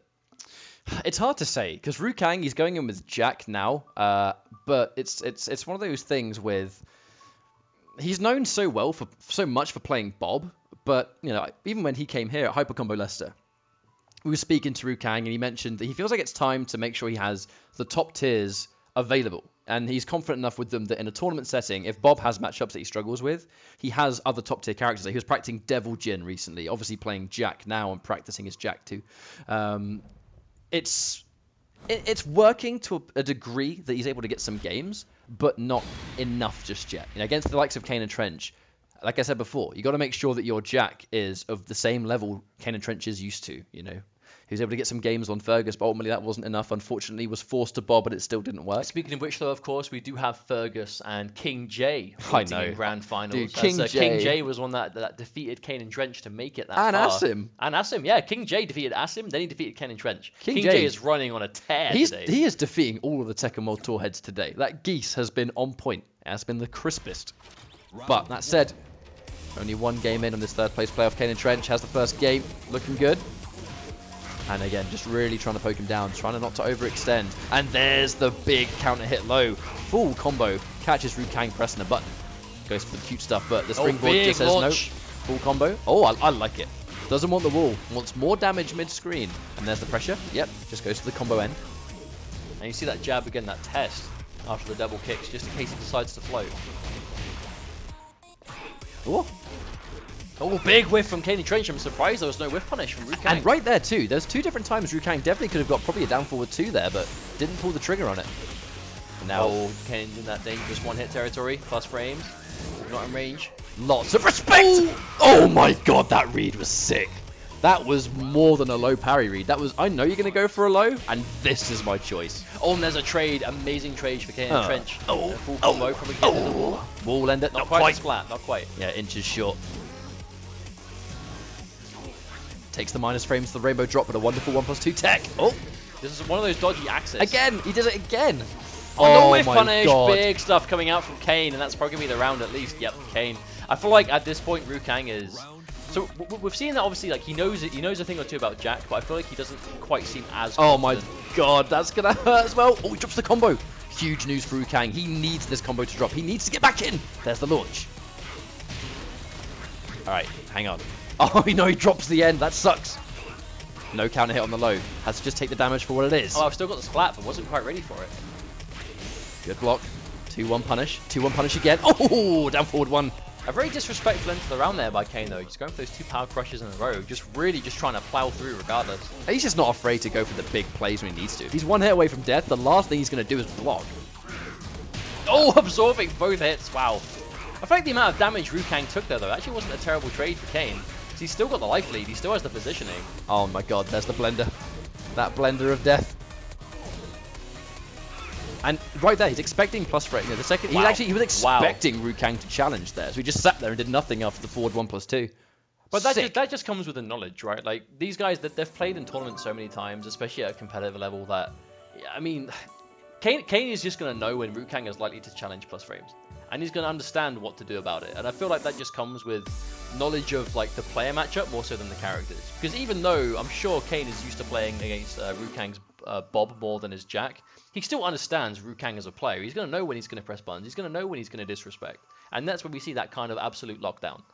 Thank you very much, 3-Way TV, for the Twitch Prime subscription. It's much appreciated. Welcome to the stream. Hopefully you're enjoying the show. We stream regularly, man. It's actually nice that we've been able to kind of break away from our tradition and go back to doing an online broadcast. Normally it's just us chilling out and getting angry at each other at games. I mean, of course, when you say that, but it's mainly just you getting really unreasonably angry at just about everything. Mate, I'm an angry man. Especially when you put online fighting games into the mix. Oh, dearie me. But, you know, speaking of which, it's been nice to get back into this comfort zone of online fighting game tournaments. You know, we used to stream community cups for MKX on this channel all the time. And, of course, you know, huge shouts to ESL UK for helping us really bring on this online event. Because I understand, you know, it's an online invitational, it's a home broadcast. That doesn't change the fact that there is money on the line and this is top-level UK competition. And that's what we really want to push. It's that UK fighting game representation in any way that we can do it. Because this has been a great year for UK fighting games, and Tekken, of course, has got some amazing players from the UK area. I want to say thank you for the nice words in chat, guys. I'm actually aware, due to the Anakin host, there's probably some of you watching us just kind of commentate for the first time. It's a much more lax environment for us right now, obviously being at home and it being a home broadcast and that, but we commentate regularly. It's always fun to do, especially for Tekken. You know, we love Tekken, and thank you for the kind words. It's much appreciated. Also, we're twin brothers, not married. Don't worry, people make that mistake. Unfortunately, I never married this dude. He's too ugly. You're literally my identical twin. Yeah, but I'm the better looking one. Deary me. What was the score? 2-0. It is 2-0 to KaneAndTrench. Wow, it is. On the back of quite a convincing game too as well. Oh, he's got the jacket on. This is the costume that we saw Rukang use before. Hey, the thing about online tournaments allowing customizations is the customization change. I think it makes a big difference. I think it changes your frame of mind. I think it makes you more comfortable. Fergus, the second he changed those Irish colours, he definitely had better success. Wow, triple. Anyone that says character customization doesn't impact your play is a liar. If you've created a costume at home and you're not wearing it, or you got a specific one that you like, that's the important stuff right there. Oh, but there's a floor break. Do you think he's got enough damage? Yeah, he might have had the damage to do it, but again, because he was at an angle, he couldn't quite finish the job. Okay, that's going to be the first round of KaneAndTrench. 2 more of those. He needs to get himself 50 pounds in third place. Big launch, but just dropped. You know, that's actually the second time he's dropped. He's gone for the 4-3 and then gone for the big damage on the end. That would have been like minimum half-life too. Springboard, gonna connect. The crouch, but KaneAndTrench gets up a little bit too slow. Goes for the grab, but this time gets punished, but not very much. Rukang, so many of these crucial drops. He's not dropping a lot of damage. It's mainly just the momentum. You drop your combo, your enemy's getting up at a time you don't really want them to be getting up. Wow, he's just stomping. He is punching his lights out. No, we're punished. Gets it that time though, Rukang. I feel like that was a pretty sloppy round, but he was able to salvage it. Thank you very much, God Luther, for the Twitch Prime sub. Again, it's massively appreciated. We're happy you're enjoying what you're seeing, mate. Welcome. Oh, and there's the grab. Is that a break? I think that's a break. Yep. Oh, indeed. That's the starter, too. This is going to be heavy damage. Yes, it is. Pretty much unscaled, pretty much. There it is. Oh, and the wall splat, too. KaneAndTrench. Oh, turns it into a tech trap.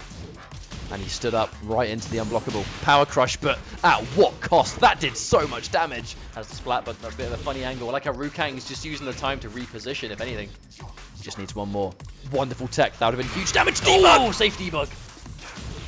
Oh, and he bet everything on the low. Normally safe-ish, but when you're 1 hit away from death, definitely not. Well, this is one of those make or break situations. If KaneAndTrench wins this, be a match point. He's going to be getting 3rd place today. Rukang desperately needs this round just to hang on.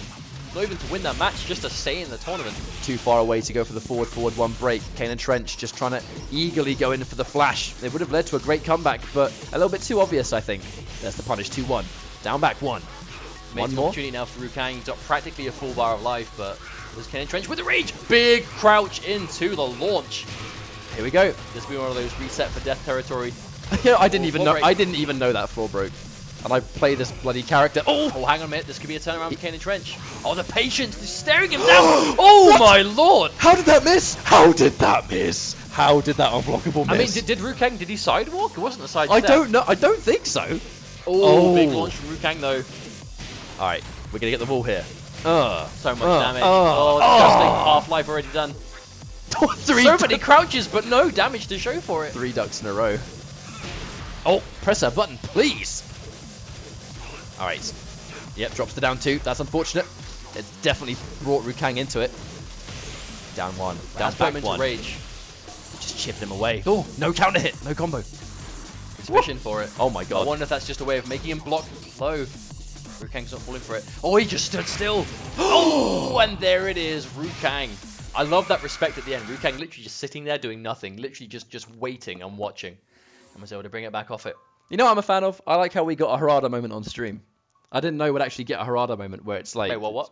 Yeah, it was the unblockable sword. It just went through his person. Oh. That was sick. That was sick. Well then, we are blessed tonight, this evening. Yeah, so currently 2-1. Currently 2-1's pretty good.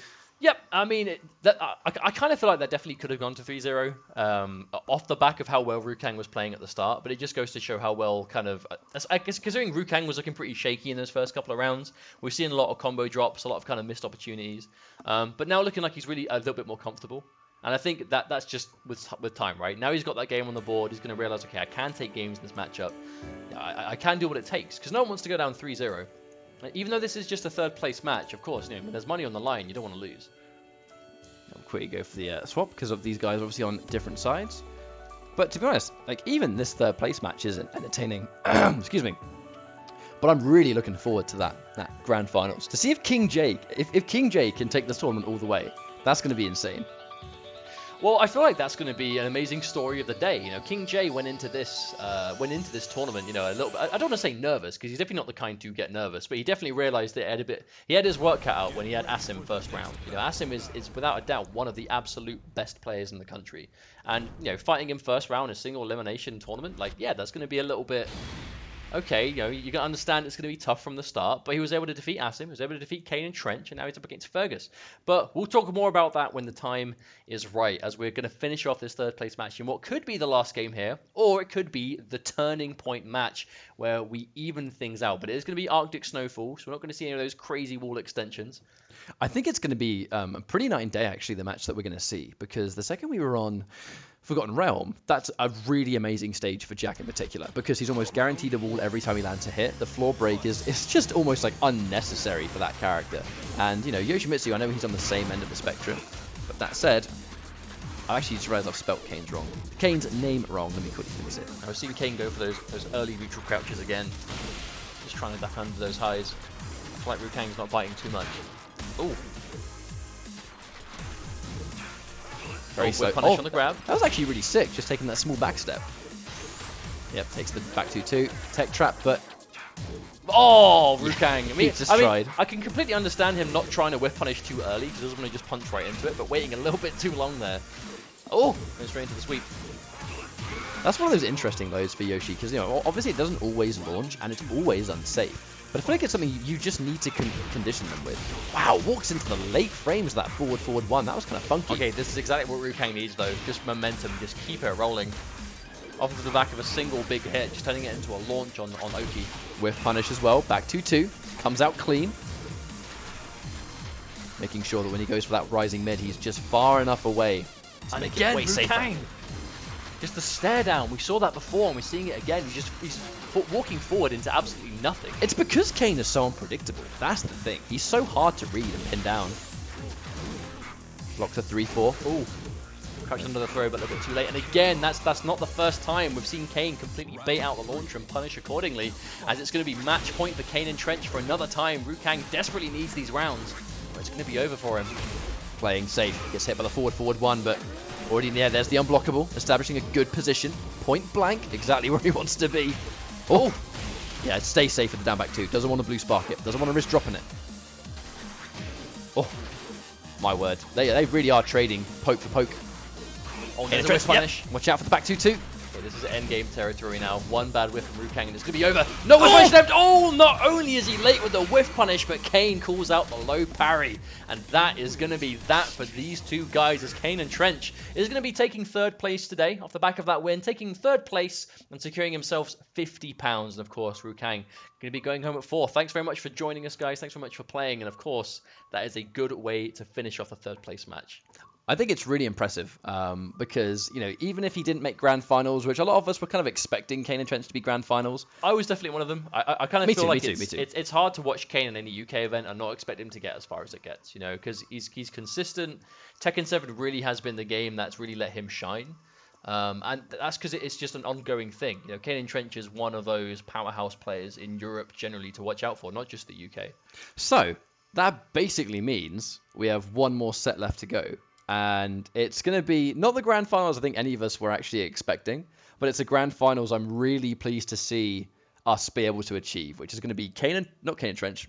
We were just talking about KaneAndTrench. King J. It's the 2 games. It threw me off. King J versus Fergus. UYU Fergus. District G, King J, and UYU Fergus. But of course, that does mean we are just a few minutes away from entering into the final match of the day. So if you're watching and you're enjoying what you see, let us know. Obviously, you can see ESL UK on Twitter. Share the stream around. Let people know what's going on. This is UK action going on in the world of I just realized, actually, King J, you know, he left District G recently. Yeah, thanks for pointing it out. Sorry, mate. I see you among all the District G photos, and I'm like, is he still District G or not? Squadron, no. King J. Squadron. That self-representing man. Self-branded. But of course, it's going to be King J versus Fergus in this grand finals. Let people know what's going on. Share it around. Tell people that's going on. And we'll get ourselves a good grand finals underway. It's going to be Fergus, one of the absolute best players in Europe, and King J, who's having a bit of a good evening so far, you could say. King J's path has been ridiculous. It was Assam first, and then it was King J. My God, it's too late at night, guys. It was Assam first. It's like 9 p.m. It's not even that It's late for me. It's late for me, all right? No, just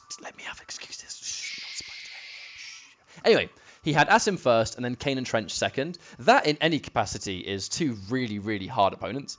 And here he is. He beat both of them. I mean, I feel like on any normal day, you'll look at King J versus Fergus matching up a tournament and you'll go, I mean, yeah, King J's good, but Fergus has got this. Like, Fergus is going to win that. But today, King J defeated Assam. He defeated KaneAndTrench. This is like the final boss for King J is Fergus. You know, Fergus is arguably the greatest player in Europe. In terms of like consistency in the Tekken World Tour this year. And King J is one of those players that, you know, he's always around, he's always competing, he's not always getting super far, you know what? but he's never doing badly. But today has just been a great showing for him. And being able to finish off today by saying, not only did I defeat Assam, not only did I defeat KaneAndTrench, I was also able to take out Fergus. And that's just going to be ultimate to go with. It's a Squadron, right? Not Squadron. I actually just realised I have not spelt Squadron in. Jay literally spelt it in. I know, but his comment got overtaken. I didn't see it. There it is. That's right, isn't it? My God. It's overlapping the number. Oh, God, I'm so sorry, King J. I tried to do it, but it's overlapping the number now. There it is. Okay, this is going to be it though. Grand finals. This has been single elimination, so it's going to be first to 3 as always. And it's going to be £175 for first place and 75 for second. So there's going to be £100 separating between them in just a few games' time. I actually don't know how to predict this, I will be honest, because give me any day of the week, and I would say Fergus. Purely because of just how, how much success this guy has in Tekken World Tour. But today, with how King J is playing, I don't know. It wouldn't surprise me if he's able to take this win.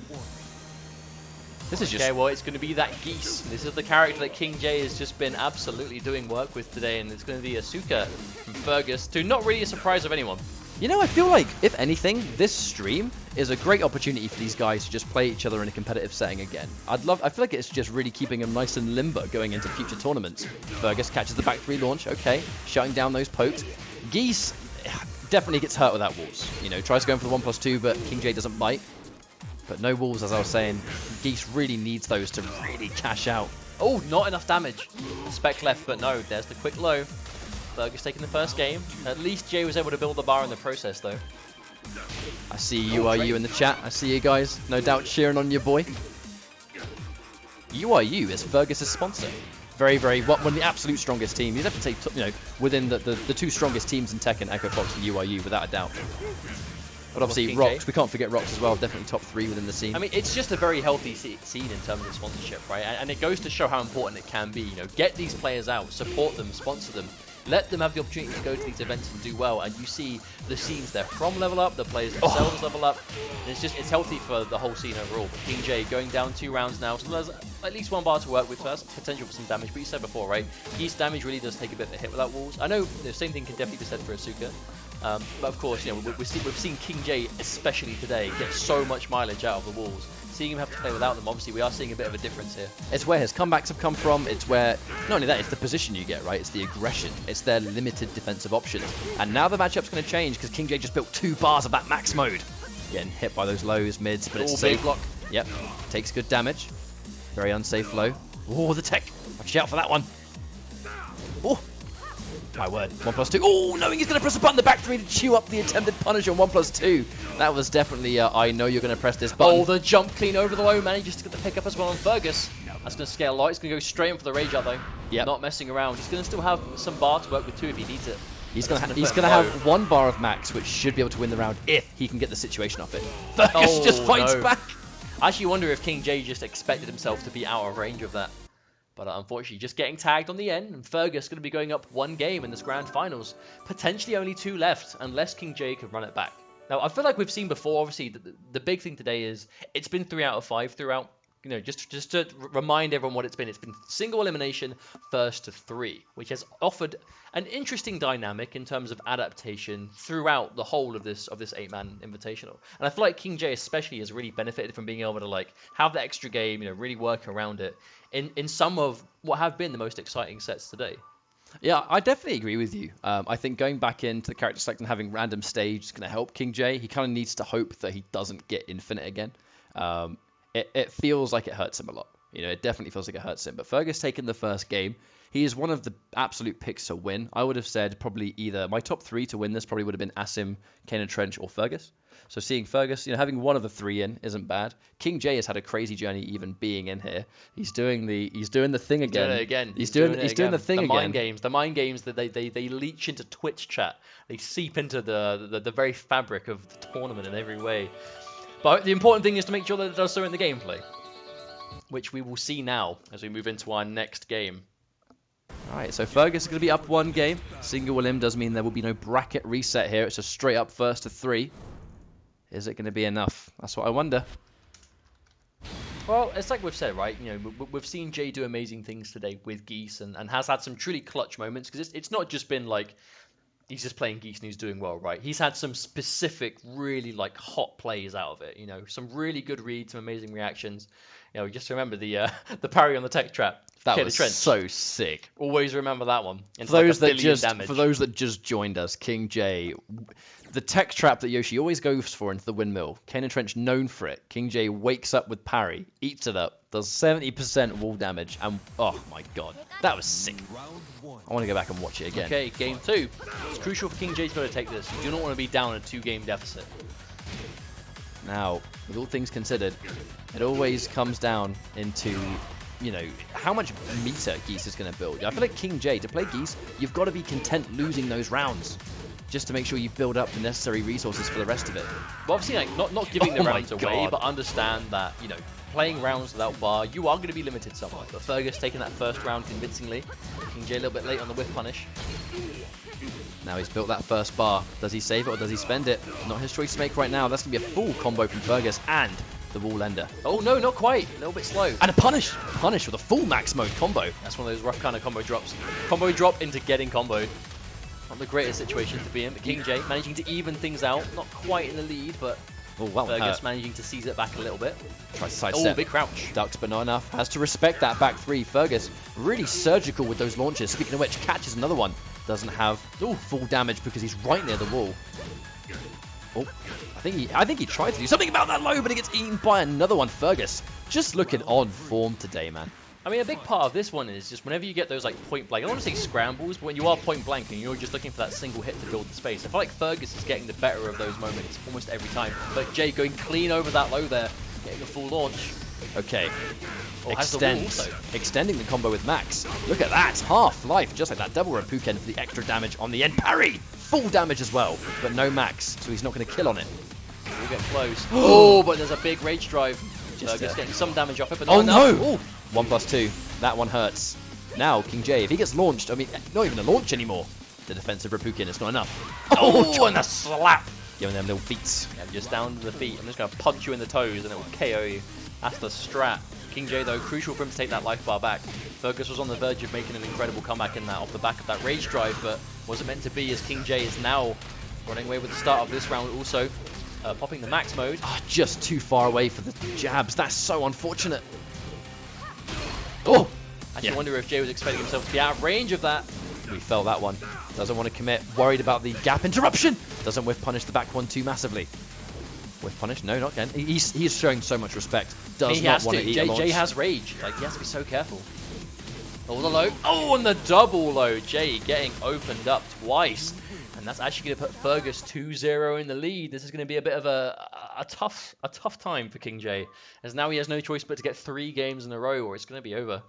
It's been quite a decent chunk of games for King J so far. So he's been able to show us his adaptation anyway, especially in, you know, the fact that he has got this extra game to play with.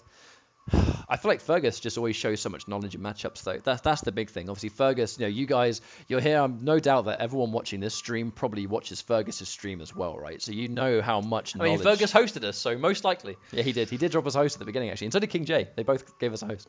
It's almost like hosting gives you more power. It gave them the power to get into grand finals, isn't it? Yeah, the host gave them the power. Official. I mean, you can't deny exactly what's happened. But the thing is that, you know, Fergus is a super lab monster, isn't he? And he knows so much about the game, and he creates so much tech. He's not the kind of player that sits and lets other players find things to use himself in tournament, because they do exist. Not that it's a bad thing, but some players aren't very good at labbing stuff.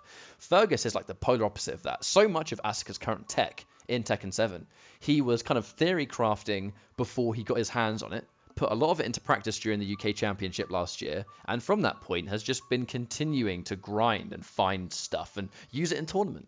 You know, he had that legendary moment. I believe it was Tekken World. It was either Tekken World Tour last year or it was a recent tournament this year where he hit his key charge. Not key charge setup. Oh, dear. You know what I mean? I remember. I remember the one. I remember the moment you're talking about. It was sick. Is he picked with... Yeah, it's going to be Gigas again. So King J, he's a... Gigas... I did it again. Every time I want to say Geese, I'm saying Gigas. It's because he said Gigas in chat. It is exactly that reason. You just got mixed. King J is going to be using the Geese after this 2-0 deficit, which now, of course, means he's locked into this now. So if there's going to be anything he can do to win this tournament, it's going to have to be a 3-game straight sweep with Geese, which is going to be difficult to ask. I think Fergus is definitely playing a bit...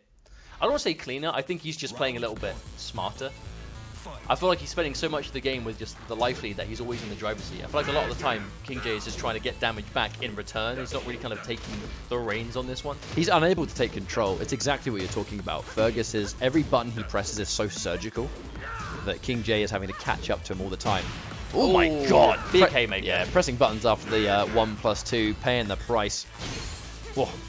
Now he's built Max. Oh, I don't think Jay's going to use Max to win this round. I think he's really going to try and save it. I think it depends how desperate it gets. Yeah, he tries to punish there, catches it on blocks, so he knows he has to make it plus to try and win the round. Oh, no. Ooh, drops the combo, but doesn't matter. But I feel like you can't afford to hold your bar back when you're this far behind in the set, though. Like, he's down 2 games. If he decides to be greedy with bar and not, get a guaranteed round off it. I love that normal so much. There's something so chunky about oh, dearie me. That's so much Fergus. damage again. My god, Fergus. Uh-oh. That's more. Yep, sidestep out the corner to guarantee more combo damage. Tail spin. Doesn't get the other wall ender a bit too far away, but it doesn't matter. What a turnaround. Fergus is getting so much off of these quick lows just over and over again, but I feel like the second J decides to crouch, that's when he's getting quick launch. I mean, it's the style that Fergus is enforcing, and it's working. I mean, he's hitting King J with so many lows. It's like ultimate conditioning. All right, there's the Reppuken. Combo damage. There's the wall again. Double Reppuken. Oh, that does so much. Whoa. Oh, wow, into an immediate reset. Fergus getting clipped off the ground. Oh, stand up. Stand up. Get down. Perfect for King J. Stand up, lady. Take that hat off. Who wears shades like that indoors? Oh. I feel like Fergus picked a customization that's appropriate to this stage. Oh, 1+2. Hang on a minute again. Being super careful. King J's got the bar if he wants it, but when do you reckon he pops? I mean, he needs this round anyway, he'll be able to take it. Doesn't go for it there. 2 bars of max mode. This is hard for Fergus, because look at the life he's got left. You can't get hit by 2 instances. All right. Oh, no, he committed. Yep. Just in case it connected, it would have won the game. He bet the entire farm on that Reppuken. If it connected, though, he would have won. Oh, they back-to-back. King J takes a game. I actually don't mind King J going in to spend all of his bar on that, just a raw super anyway, because even if it didn't work, like, he was still up in rounds, so he still had potentially a lot of time to get that meter back. But this is the start. This is what King J needs. He's 2-1 now, 1 game away from tying it up, but at the same time, he still hasn't got any room for error, right? Like, 1 game will tie it up, so he still has a chance, but 1 game lost and that's it, the tournament's over. And Fergus will be able to win. And I feel like Fergus didn't even play bad in those games. I feel like the biggest difference was King J was finally able to take control, right? He didn't spend the whole game behind in life and playing catch-up. It was the first time he wasn't spending the entire game, like, essentially having to chase and catch up to Fergus. That's the thing, really. But I believe we're loading into our next game now. I think we might be swapping the names, but I'll double check just in case. No, it is Fergus on the left again. Good stuff. If King J can turn this one round, it's going to be pretty good, to be honest with you. Imagine the It will be the perfect end for him today. The perfect end for him. Winning an online tournament by defeating Assam, KaneAndTrench, and then Fergus? If that's a thing, we're looking at it as a possibility. But if it is, oh my god, that would be ridiculous. For those that have just joined us, welcome to the grand finals, guys. Hopefully you've enjoyed the stream. We've certainly had a good time, and it's crazy how we're almost at the end. We have maximum of, I mean, basically 3 more games now, right? Or maybe even 2, actually. It's a shame that we're so near the end of the show. I really have been enjoying this night so far. It has been a great display and everything what we were expecting it to be, right? This is exactly what we wanted out of this event. It's been sick. We've had good games all around, some really exciting moments. The players have seemed to have had a lot of fun. Obviously, shout outs to those of you watching at home. But we are not done, as we are still in the middle of this grand finals. King J was down 2-0, just took a game in retaliation. So now it's 2-1. So he's started the journey of the 3-game sweep. But the question is, can he clench it? As Fergus is still 1 game away from a tournament win. There is no room for error. There's a single elimination. This 3 out of 5 is it for tonight. I want to see a chat war, guys. If you're King J, give us some King J emotes, and if you're Fergus, give us some either UIU emotes or Fergus emotes. That's what I want. Show us your love, guys. We're near the end.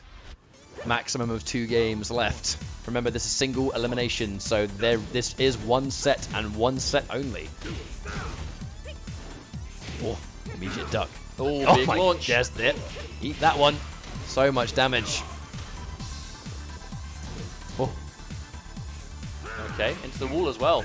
Yeah, stand up. That's like Half-Life grab right there. Geese is the king of wall damage. It's so situational, but it's so good. So I feel like it's a situation, it's not completely unreasonable you'll find yourself in, but there's a big opportunity for Fergus here to even things up a bit. He's dead! King J, no, he's swinging, he does not care. King J is determined to just keep it his turn. Because the second he gets the bar, he can pull the trigger. That's the thing. The second Geese gets max, it changes so much. Gets the 1+2, but not grounded. Did not connect the way Fergus was wanting there, not at all. King J just built one bar and still has the life lead. This is a good turnaround for him. Is that a margin emote in chat? If that is, I'll respect that. I'll allow that as well. I'll allow that. The god. Whiff punish attempt. Fergus just walking into everything here. There it is. Knowing that King J's pressing a lot of buttons. Oh! Is he dead? Is he? Oh my god. No, not quite. Oh my lord. I feel like Fergus just threw him into the corner and then just decked him. And just punched him. Completely decked him. Is that the fastest comeback we've seen? Like, I mean, it kind of just happened, right? Like, King J was massively in the lead, and then all of a sudden he was dead. I feel like I blinked and the round was over. Oh my god. Oh, big block on the low, but no punish from Fergus. That's going to be good data for King J that Fergus isn't ready to punish that. Yeah, goes to the retreating Rapuken. Did not believe in it. Unfortunately, if it had gone towards him, would have got a full combo. Now here comes Fergus again. Drops the final hit. Quite an important bit to drop as well, considering it would have pushed him near the wall. 100%. Combo. Oh, again the bar, King J. He's so good at just hit confirming into the max damage. And King J, one round away from evening up the set. And he's building meter like a madman too. Like he always has at least one bar. Not a good trade for Fergus. He wants that launch. He doesn't want to take damage here. Whoa. Has a little bit of max. Whiff punish. Fergus getting damage where he can here. Oh, that's the first time he's gone. Low. First time he's gone for that low. I mean, saving something for a rainy day. While rising, yes, tech the grab, important stuff. Picks him up though. Okay, tailspin. Just give Fergus a bit of a lead. Oh, forward jump on the wake up. Again? King J knowing again. King J picking his moments to go in so carefully, and it's working all the time. 2-2 now. Perfect turnaround for King J. Guys, is he gonna do it? Is he gonna do it? He might do it. Is he gonna do it? He might do it. We have literally one game left. One match. Just one game. We started about 2.5 hours ago. We've had so many matches of top level UK Tekken, and it comes down to one match. A single game. This is a perfect end. We could not have asked for more than this. And it's King J and Fergus. This is like, obviously not a knock to King J, but this is not the grand finals we were expecting. You know, King J went into this knowing Assam was the first opponent and being like, man, short straw here. But he was able to defeat Fergus, defeat Assam, I should say. He was able to defeat KaneAndTrench, and here he is. Fergus was able to defeat, remember his path. It was Rukang, and it was, Shen, of course, at the very beginning. Shen. He had to fight Shen, and then he had to fight Rukang. So Fergus had a very dominant way to grand finals. King J had to fight for it a little more. This is so sick. This is great. This is exactly what we wanted to do. Oh wait, no, the sides are switching. I must return to you real quick. 2-2, last game, grand finals. This is exactly what we were hoping for. All right, well, this is what it all boils down to. Grand finals in the Tekken 7 UK Summer Skirmish. One last match. You want to share this out? Let people know what's going on. You want to support your boys? Let people know. Of course, it's going to be King J or Fergus. Fergus, one of the absolute best players in Europe, and King J, hard-working content creator, a long-time Tekken player, looking to pull off the upset and defeat all of these amazing players with this Geese that is just doing so much work today. I want another prediction in chat, guys. There was a war before, and I want the last war to take place. One more game. Give us your love for Fergus or King J. I know there's UIU in chat showing him love. I know Fergus has supporters. I know King J has his squadron versus UIU, man. That's the matchup out of the game right now, and it's Twilight Conflict again, King J. I mean, this is a war zone, isn't it? Is it not? Deary me. Oh, no. Last game, guys. This has been such a fun stream, and thank you all for joining us.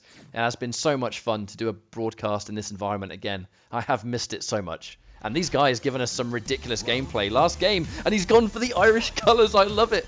He's getting the power of Ireland, and there's the back three, immediate launch. It's a perfect start for Fergus. You know, Fergus has been doing some insane comebacks in the set alone. You know, King J has had some moments where he's just completely ran away with it. Just like we're seeing now, Fergus is just not letting up, and King J already enraged, like, what, 10, 15 seconds into the round?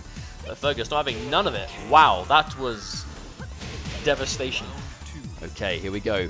Very dominating first round, but Fergus just really letting loose on the offense. You know, just not holding up at all. King J gets launched again. This is bad news. Oh my god, back to back. Fergus, look at the rush down. He's having none of it. Super offense, Fergus. So clearly the adaptation so far has just been, I'm going to be more aggressive. No answer for that 1+2 either. King J just a lot of unreturned damage too. Runs into a Ripuken, but he'll take that all day, every day if he can get one more hit. Oh, called out the trade. King J cannot afford to take trades like that at this low health. Oh! Oh my god. Oh my lord, and just like that, Fergus is on tournament point.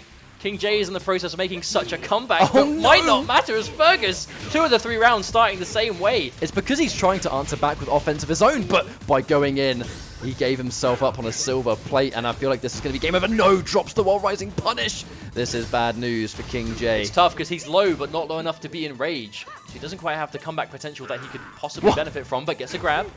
Now, this is the last lifeline. Asuka does so much damage. If he gets launched now, this is over. Uh-oh. The tech. Oh, my God. Oh, that's going to be the tournament. Game over. Fergus with a wall splat to end. Season 2 comes early. Fergus winning this entire Tekken 7 skirmish. Had a good bracket, had a good run-in, and that was a hard-fought grand finals. It was. We could not have asked for more than that, aside from perhaps a final round in the last game. But I feel like that would have just been like icing on the cake at this point. Of course, huge shout-outs to King J for getting 2nd place and walking away with £75 in prize money. But huge congratulations to UYU Fergus for taking home 1st place and the majority share of the prize pot in £175. Huge congratulations, and I want to say, from us to you guys, you know, the Tekken community, and of course the players, thank you so much for being a part of this. Huge shout-outs to ESL UK for allowing us to do something like this. You know, we've been with ESL for a couple of years now, and we're always pushing to do whatever fighting game stuff we can. And this wouldn't have been possible had the UK team not, you know, believed in the possibility of it, given us the chance to do something, and given us the opportunity to hold this. And of course, shouts to all of you guys watching, anyone that hosted, anyone that shared it out. This has been a lot of fun. And from us to you, thank you very much. And I guess that's it. That's all there is to it. This stream is going to be done and dusted. It was a great tournament. Pretty much, you know, all I'd be doing is echoing exactly what Jake just said. We had a really, really good time. Hopefully we get the chance to do another one, and hopefully this can spell good things for the rest of the Tekken UK scene. We hope you enjoyed the show. Thank you for joining us. We're signing out. Much love all round, and take care.